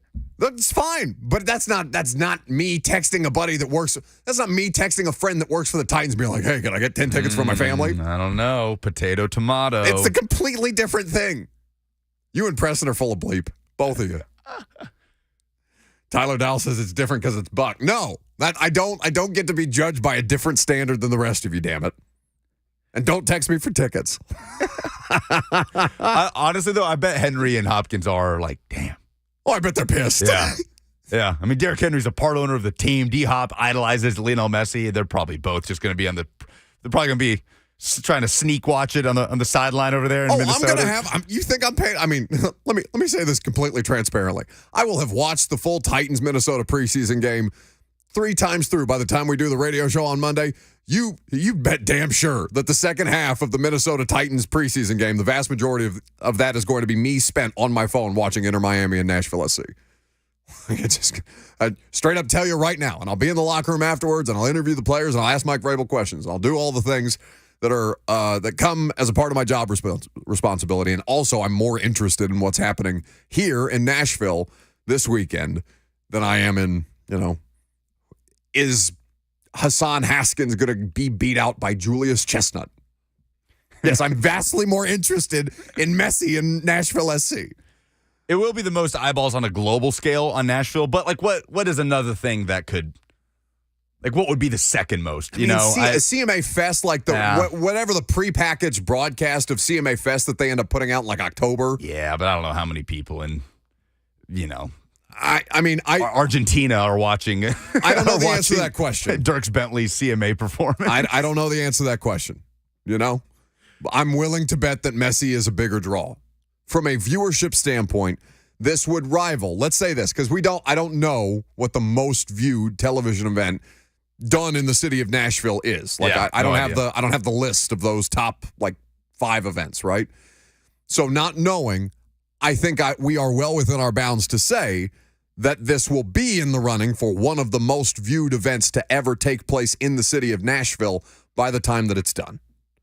Now, where that is as a comparison or what I have to compare that to, you'd have to give me a little more time to research. But, I think it will be one of the biggest events from that standpoint in the history of the city. There's no disputing that. 615-737-1045. Alex Biggs says, Buck only doing his job responsibility. Is he quiet quitting? No, both of those things are my job responsibility. And, you think I'm giving up this microphone for anybody? They're going to have to pry this thing out of my cold, dead hands. Quit. I'm going to have to resign amid disgrace or be fired for people to take the microphone away from me. It's not going to happen. Chad Casual says, will you have the same stance when an NFL playoff game will be streaming only on Peacock and not on TV? maybe that's in response to a different commenter. I don't know if they're arguing. Oh, saying that somebody is arguing that the PBR is more popular, or the PBR, the Professional Bull Riding Circuit, is going to bring more people to town this weekend than Lionel Messi. And I think you're getting caught up here. I am. You're just doing the thing. Just reading every comment in the FNM Big Chat. Yeah, I'm Ron Burgundy a little bit. Well, I was curious if there was an NFL tie there. But yeah, that one was a bit out of context. You're correct. Titans are stretching. Titans are stretching? Yeah. They're on the field and stretching. Stop it. Do you find it hard to talk about the Titans at practice today? I kind of do. I'll be honest with you. We'll talk about the matchups. I'm sure people, practice hasn't happened. That's my thing. Nothing's come out of it yet. And Mike talking before practice is the biggest bleep you ever. For what? Mike Vrabel after practice, valuable. Mike Vrabel before practice, not necessarily. I find it difficult to get myself excited to talk about Titans joint camp practices when the events of last night have taken place and what it is that Saturday is for a team in a game with actual stakes versus, the Titans are on the field stretching in Minnesota. There are some matchups to watch here, though. Some opportunities for some guys. I'm Ron Burgundy. Go to break.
Welcome back to the show.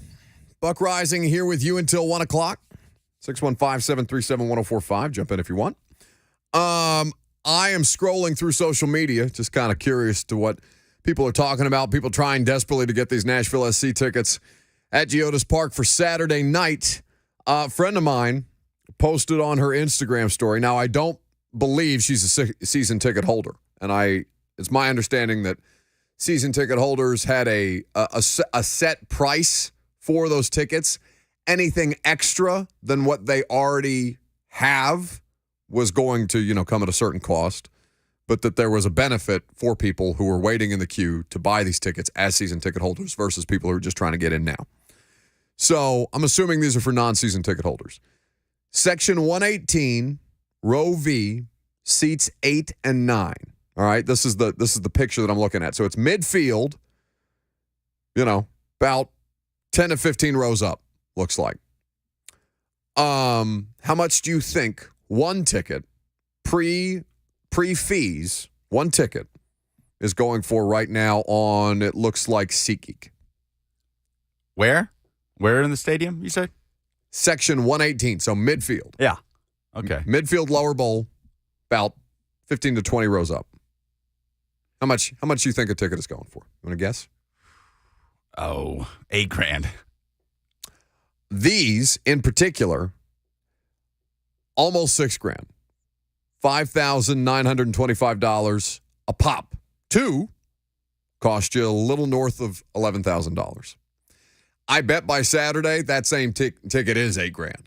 Like, I bet we're talking about lower bowl seats for the. Who was that earlier that was saying that people were complaining about $300 tickets as season ticket holders? Bud. Again, those people lied to you. Should we talk some Titans? What's the most important matchup over the course of the next 2 days on the work that they'll be getting in? Like, who stands to benefit the most? The person that stands to benefit the most. Individuals. Who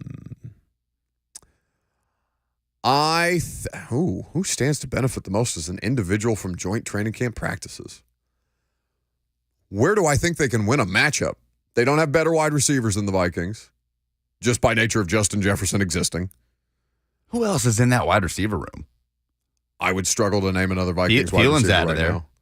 now. Thielen's a Panther. Jordan Addison drafted. Did they draft him in the second round? No, he's a first-round pick. Was he a first-round pick? Yeah. Okay. KJ Osborne. KJ Osborne, Jordan Addison, and Justin Jefferson. Better wide receiving core because Justin Jefferson's probably the best wide receiver in football right now. Jalen Reagor as well. Oh, that's right. I forgot the Eagles let him go, and then he ended up a Viking. And Patriots legend N'Keal Harry. Wearing Adrian Peterson's number. Wearing 28. Wow. So, can you believe they let him do that? Can you believe that there are 3 first-round picks in that wide receiver room? Well, Jalen Reagor is a first-round pick. Wait, Rager's a first-round pick. That's what I'm saying. That's right. So that's 4. Oh. I left out Reagor. And Harry he was a first-round pick in the 2019 draft. Oh, my God. Ahead of A.J. Brown. So Harry, Jefferson, Reagor, and I just said it. Jordan Addison, all first-round picks. So, I mean, the defense is going to be their best advantage, right? Jeff in the front are going to be the best advantage against anybody that we talk about. So, like, who stands to benefit the most? Probably Jeff and them. Like, who stands to win the most in team drills or one-on-ones or when they break off into individual periods and they're doing one-on-one pass rush reps and things like that? Like, I imagine Jeff, Arden, Danico, Harold, that group is going to be the beneficiary of some good snaps against a group of offensive linemen that's not bad in Minnesota. Like, the offense in Minnesota is solid. How much better they're going to be without Dalvin Cook, if at all, I would be surprised. Like, I don't think they're a better football team for having lost Dalvin Cook. But I do think that they are still a competent offense. Now, the matchups that I think favor them the most, I'm fascinated to see what Hopkins looks like if he practices. And I don't know that he's not going to practice. I just know that, like, when we went to Tampa for 2 days in 2021, Julio and AJ didn't practice. Vrabel said today that he anticipates, because a lot of starters didn't practice against the Bucs that year, Vrabel said at the podium earlier today, if you heard the press conference we carried about an hour ago, that he did plan to have more starters participate this time around than did in 2021. So, Hopkins has been a part of joint training camp practices before. If he's healthy, I don't know why he wouldn't be out there. How good he looks against a different secondary who hasn't been studying him for the better part of a couple of weeks is going to be a curiosity to me. Kirk Cousins against this Titans defense is going to be a fun watch, I think. I don't know. I'm sure they will have like live look-ins of joint training camp practices just because these are two of the teams who are doing joint work this week. For those of you who are asking, can you watch them? NFL Network is probably the place that you can go. I know they have those things. No, there's a lot of that stuff on NFL Plus right now too.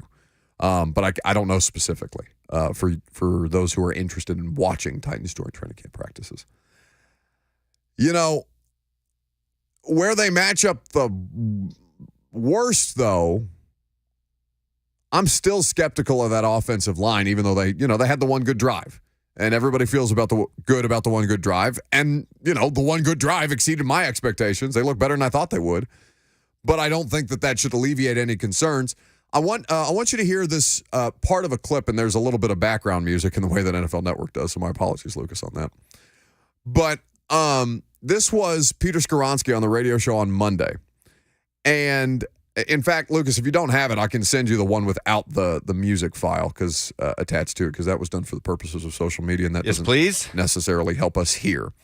But I want to play a clip from Peter Skoronski's interview on Monday, where we were asking him about where he's at right now, having to transition from tackle to guard, because it's not as simple as we want to make it ever. And I think the way that he articulated it for you is going to help you better understand what he's been working through training camp, through preseason games, what he will continue to work on. And I think while we watch this, and knowing that they're going up against a Brian Flores defense, and knowing that that's going to involve a fair amount of blitzing, and if you've read the commentary coming out of Minnesota, apparently the offensive coordinator in Minnesota is tired of going against Brian Flores because he's just having to max protect the whole time to account for the Brian Flores blitzes. Like, they want to work against somebody else. Yeah, but is that such a good thing for the Vikings defense? That they blitz a lot? Yeah. No. That they're having to send more and more. Like, name a Vikings pass rusher if you could, or a defensive lineman. Daniil Hunter got another deal, didn't he? He did. That's probably the only one that I could name off the top of my head. Only one that I could name would have been Marcus Davenport. Oh, that's right. He's in Minnesota. Now in Minnesota. So I don't know if that is such a good thing for Minnesota defensively. No, it's not. That they're going into the season having to send more and more bodies to get to the backfield. Justin in Germantown in the F&M Bank chat says, "Go Soccer." He just bought 4 tickets for $1,600 a pop and sold them for $9,000. Never been to a game, but the Nashville Soccer Club has finally paid me back for raising my property taxes. That's funny. Anyway, the Titans offensive line group, they still have a lot of work to do. The depth is scary. You understand that. We all understand that. If you needed any affirmation that there are worse tackles in the NFL beyond Dennis Daly, I present to you number 68, Zach Johnson. I want you to hear from Peter Skoronski, though, on what he's working through and why it's still a work in progress, and why you can't just assume that offensive linemen like Skoronski, who are very talented, are just plug and play. Kind of plug and play. Yeah, I think things happen a lot faster on the inside. Obviously, you got guys a little closer to your body. You're not really setting back as much as you might see a tackle do, kind of kicking back. So things kind of happen quicker. You usually have bigger, stronger guys inside. Maybe a little less finesse, like on someone on the edge. So it sort of forces your footwork to be different. It forces sort of your stance to be different. It forces your hands to be different. So that's, totally new for me. I'm going from outside to in. And also sort of my, kind of the style of play I had in college, in terms of my hands and my timing, wasn't really conducive to guard. Sure. So I kind of had to learn a lot of new techniques there. But happy with my progress, but like I said, it's obviously a lot different. And then you add the fact that you're in the NFL now and everyone's really good. So it's been a grind, but I feel like I'm improving, and I'm kind of enjoying this learning process. So there you kind of understand in more specific terms what it is that he's had to learn and why it is that he's had to change his playing style. not necessarily change his playing style, but change the kind of things that attribute to what was his playing style at a different position at Northwestern. And that's the guy you feel the best about. I got precious little worries about Peter Skoronski. I've seen him do it in practice against Jeff Simmons and Danico Autry and T.R. Tart and Harold Landry and Arden Key. And has it been perfect the entire time? Of course not. He's a rookie. Have there been some bad snaps? Have there been some stuff that he needs to improve on? Yes. But he's solid, he's willing, and he's able. Now, in an ideal world, you would like him to be more than able. I think able for any rookie offensive lineman is about as much as my expectation is willing to go. Yeah, but you know how we know Peter Skoronski's had a good camp? Why? That was one of the few times we've talked about Peter Skoronski throughout the course of camp. Oh, yeah. When he came on the radio show. Yeah. You know who we have talked about on the offensive line? Who have we talked about on the offensive line throughout the course of camp? Daniel Brunskill, Andre Dillard. The right side. Why have we talked about those guys? Because they're bad. That's tough. They might be bad. They're probably going to be bad. Because they have struggled to contain a Titans front that has looked very good throughout training camp. No, it's not just because of that. It's because Daniel Brunskill played the most offensive line-friendly scheme in the NFL last year in San Francisco and still was a bad player. Like, he can be a valuable player because of versatility and still not be a good guard, right? Those things can exist in the same space. So while I am saying a bit tongue-in-cheek, they're probably going to be bad on the right side. My anticipation for the offensive line group, based on sample size thus far, spring, padded practices and training camp, one preseason game. My expectations is it's going to be a bit of a roller coaster. Andre Dillard is going to look like a feasible starting left tackle at moments in time. At other moments in time, he will not, and you will hate him. I'm certain. Skoronski is going to get got. Rookies get got. Brewer is going to have the size deficiencies pop up. Maybe for the most part, it won't be a problem. There will be moments where it will be. Like, it's just going to be a bit of a roller coaster experience. And by the way, that's the vast majority of NFL teams. If they are even close to average, I think they can accomplish some things this year. If they are below average to poor, then it's going to look like it did last year, where you can continue to get undermined by a unit that is as important as any on the football team. From my perspective, quarterback, most important. The ability to get pressure with four, the way that the Titans do, second most important. Offensive line group, third. Everything else you can mostly figure out. If you have any kind of competency around those three things, you're probably a decent to above average football team. And it's not the end all be all, but for the most part, it's a pretty successful formula. Jalen Hurts. Do we think that Jalen Hurts finishes second in the MVP voting behind any other offensive line in football? Where you could make the argument that the Philadelphia Eagles offensive line group led them as an offense. Not AJ, not Devontae Smith, not Miles Sanders, but an offensive line group that was so overwhelming that continuously, not just against banged up Titans pass rushes, but against some of the best defenses in the sport, kept Jalen Hurts remarkably clean. No, he probably doesn't look that good without that offensive line. That doesn't take away from the season that they had. Football is a team sport. It's the ultimate team sport. All those parts and pieces have to work cohesively together. Now, you told me that you listened to Robert Mays and Nate Tice previewing the AFC South. It's a 2-hour-long podcast on The Athletic. It's a lot of detail. Some stuff that, like Nate Tice saying that Kyle Phillips had fallen out of favor with the coaching staff was just not a correct assessment. That was the only thing that I took issue with. Yeah. But listen, it's really hard to cover everything with exact specificity for all 32 teams. I'm not faulting them for making a mistake there. Anyway, a thing that they brought up, though, that I found fascinating was the idea that Ryan Tannehill makes a bad offensive line worse in some of the ways. Some of Ryan Tannehill's best qualities can also make an offensive line group like that worse. What's one thing that Mike Vrabel always praises Ryan Tannehill for? Toughness. Ryan Tannehill, some of the most vicious hits that I've seen him take, he's been able to deliver passes. Famously, right, against the Chiefs, one comes to mind, where a defensive lineman is inside of his face mask as he rips a ball into the end zone to Adam Humphries on a crossing pass. Yeah, it's an underrated piece of his game, being able to stare down the barrel of a pass rush while stepping into a throw. But, what is a line that you hear from coaches, and more specifically quarterback coaches and offensive coordinators, when it comes to feeling pressure? Know when the journey's over. The same thing that makes him a very tough and valuable asset, Ryan Tannehill, can also work to the detriment of the offensive line. He invites sacks. He invites more sacks than another quarterback would. Now, you can't have it both ways, right? He either gets rid of the ball too quickly, and it's Tom Brady where he's just ducking them, right, to avoid getting hit.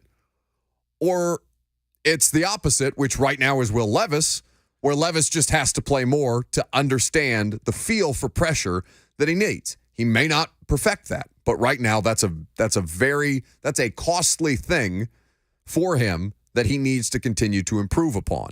Levis got blindsided. Some of the most Will Levis sacks that I've seen him take were in that Chicago preseason game.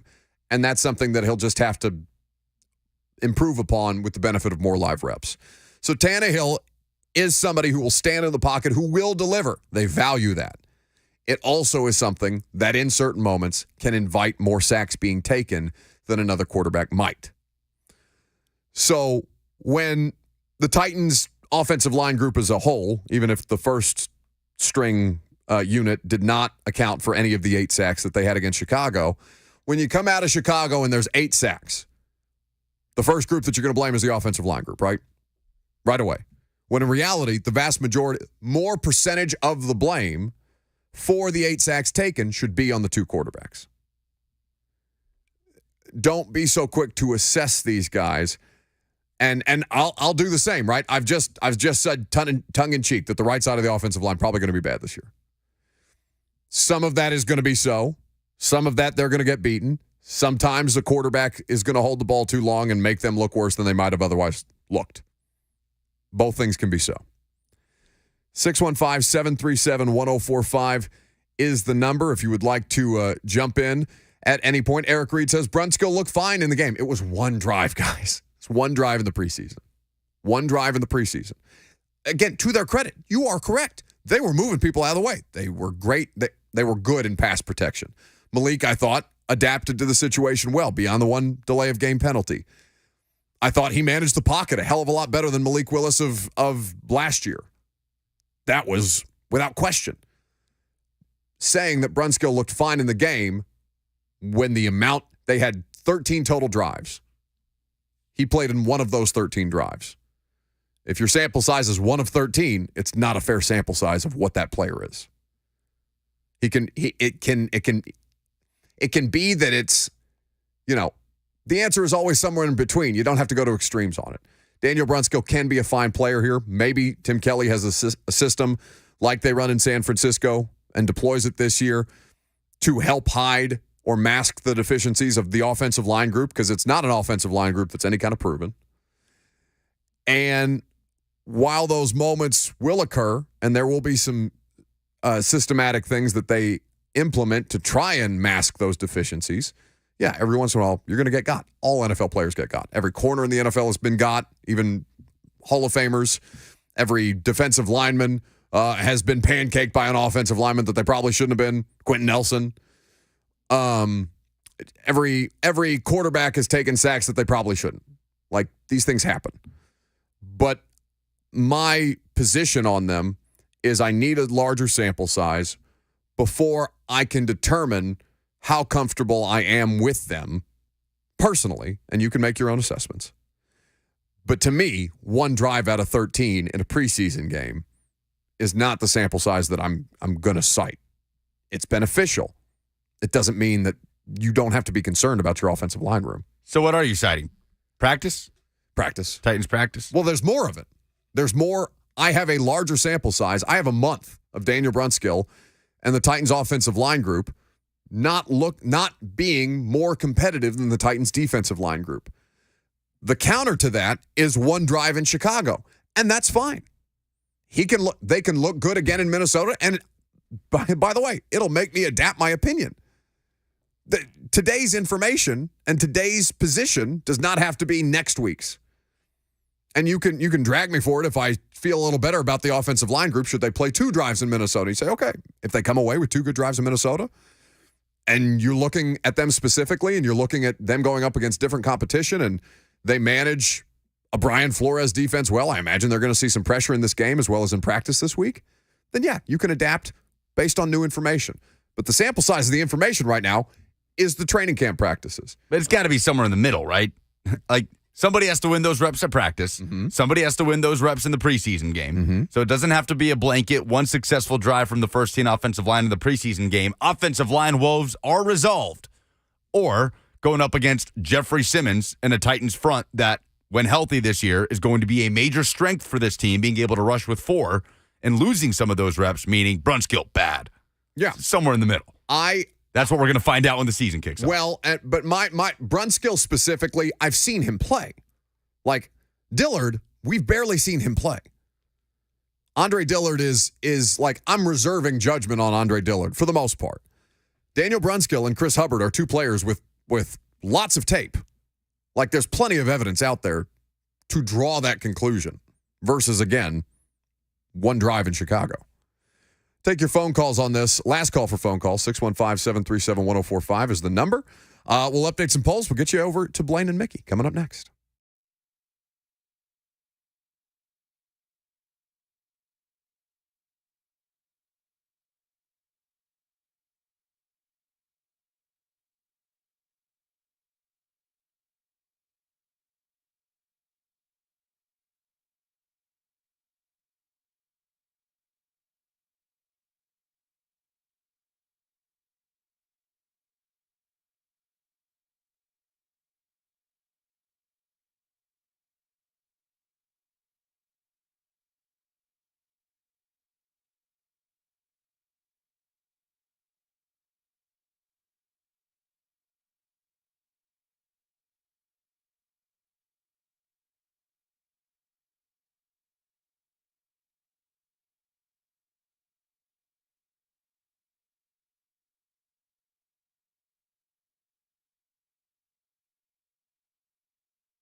Wrapping up on this Wednesday afternoon.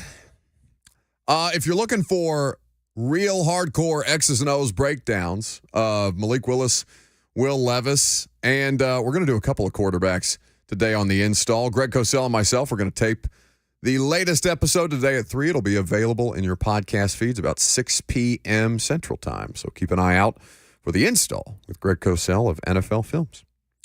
Last call for phone calls. We're talking offensive line, and I wanted to read you guys this thread from Brandon Thorne, probably if not the best, one of the best offensive line and defensive line analysts that we have out there doing it. So he's asked a question. Either defensive linemen are getting more freaky and athletic, or the amount of talent on the offensive line around the NFL is going down. It seems like every training camp video post, etc., starts with offensive line deficiency of some sort. That's a question that's posed to Brandon. Brandon responds that this isn't anything new. It's a depth thing more than anything. The first 2 tiers of offensive linemen, defensive linemen are pretty comparable in terms of quality of player. But the middle tiers of good, solid players is heavily in favor of defensive line over offensive line. That becomes more obvious in preseason when depth players are front and center, late in the season when injuries start to add up. Here's an illustration to help drive the point home. Say you're one of the biggest, most talented kids on the team in high school football. Do you want to get in an offensive line stance, move backwards unnaturally, and try to mirror someone only to get virtually zero recognition for executing your assignment? Or put your hand down, explode upfield forward naturally to accumulate stats with way more recognition? Not really a tough choice here. So more people are playing, better athletes are playing defensive line than our offensive line. That's contributing to the depth issue at its core. Matt in Mount Juliet up next. Hey, Matt. Hey, how's it going? Good. All right. So, as Titans fans, we're living off of the 2020 draft of Isaiah Wilson on offensive line. So, having a first pick in Ed Brunskill, he hasn't had DUIs. He hasn't had rap videos coming out. He's already way ahead of the game from what John Robinson. Who is? You talking about Skoronski? You said Brunskill. Yeah, sorry. That's okay. Sorry, I got the names mixed up. But yes, Skoronski. So, well, like John, but I mean, to that point, Matt, like John drafted Jack Conklin, and Jack Conklin is a part of one of the best offensive linemen. Yeah. I mean, Cleveland has one of the best offensive line groups in football this year, with Jack Conklin as a big piece. And that was a sad also decision of him letting him leave us. Sure. You know? Yeah. I mean, you could like, I don't want to relitigate draft picks. The 2020 draft class was nightmarish. Yeah. Isaiah Wilson was a bad pick. Yes, we can agree that Peter Skoronski's already a better pick than Isaiah Wilson. Yes, he has made it through more practices. He has participated. God, I can't even remember Isaiah playing in preseason. Did he? He had. Sure, yeah, he surely played in the preseason. Oh man, I'd have to go back and look at like notes and tweets and stuff like that, but I can't remember. It was just such a short period of time. Such a shooting star, shall we call him? And by the way, suspended for the first 3 games of the NFL season. Danny in Murfreesboro's next. Hey, Danny. Hey, Buck. Just wanted to ask you a question based off of what you were just saying about assessing offensive line based off of old tape. I'm just wondering, in your mind, with people who do analytics at a much higher level than I do, is there something to be said for someone who's coming from a different system into a run-friendly system that's a little bit easier on offensive linemen and potential improvement on what their stats and their PFF rankings are going to be? I know that we can look at tape from guys in the past and say, he doesn't succeed in X, Y, and Z scenarios. But put into a new group with new schemes and new coaches, is there an element or a factor there that you put into account for improvements? Oh, well, sure. So I guess who are you citing as the theoretical example here? Brunskill? Yeah, I guess it would be Brunskill. And I know that they have a very, like you said, very accurately, an offensive lineman-friendly scheme out there. But I think that we run a very different offense, or the Titans run a very different offense here in Tennessee than San Francisco does. And I'm just wondering if, in your mind, he's poised for a better showing given the current structure of the Titans offense. Well, here's the thing. Like, I don't necessarily know what the Titans offense is going to be. It could have some Shanahanian tendencies. Yeah, that's the wild card. Because, like, I think there's an assumption that Tim Kelly is going to run the Tim Kelly offense that was run with Deshaun Watson as his quarterback. Deshaun Watson and Ryan Tannehill are not similar players. So, like, I'm taking what I can from Tim Kelly in Houston and trying to see how that might be applicable in day-to-day practice with him on the Titans. But I don't necessarily know. Like, there may be differences. You may end up being correct, Danny. That's just like, that's the unknown variable here. What kind of offense specifically is Tim Kelly going to apply? And by the way, how much does that evolve throughout the course of a season? They may start the year with a certain kind of playbook, and they may realize, yeah, we don't have the personnel to run this realistically. Let's change some things. And how these guys adapt. The newcomers, the key newcomers, Andre Dillard and Daniel Brunskill, right? As far as that have played football in the NFL. Yeah. Come from very different backgrounds. Yeah. I mean, Dillard came out of college from a system that was the air raid, Mike Leach, strictly pass protect, every snap almost. Yeah. So it is going to be interesting to see how those guys come together in whatever this new version of the Titans offense looks like. Polls, please. Well, I wasn't ready. Uh-oh. Down goes Frazier. Down goes Frazier. The polls have closed and the votes have been tallied. It's the segment where bias takes over and nuance goes to die. Now, here's your favorite Buck Rising Show correspondent, Lucas Pan. Make that poll Zika.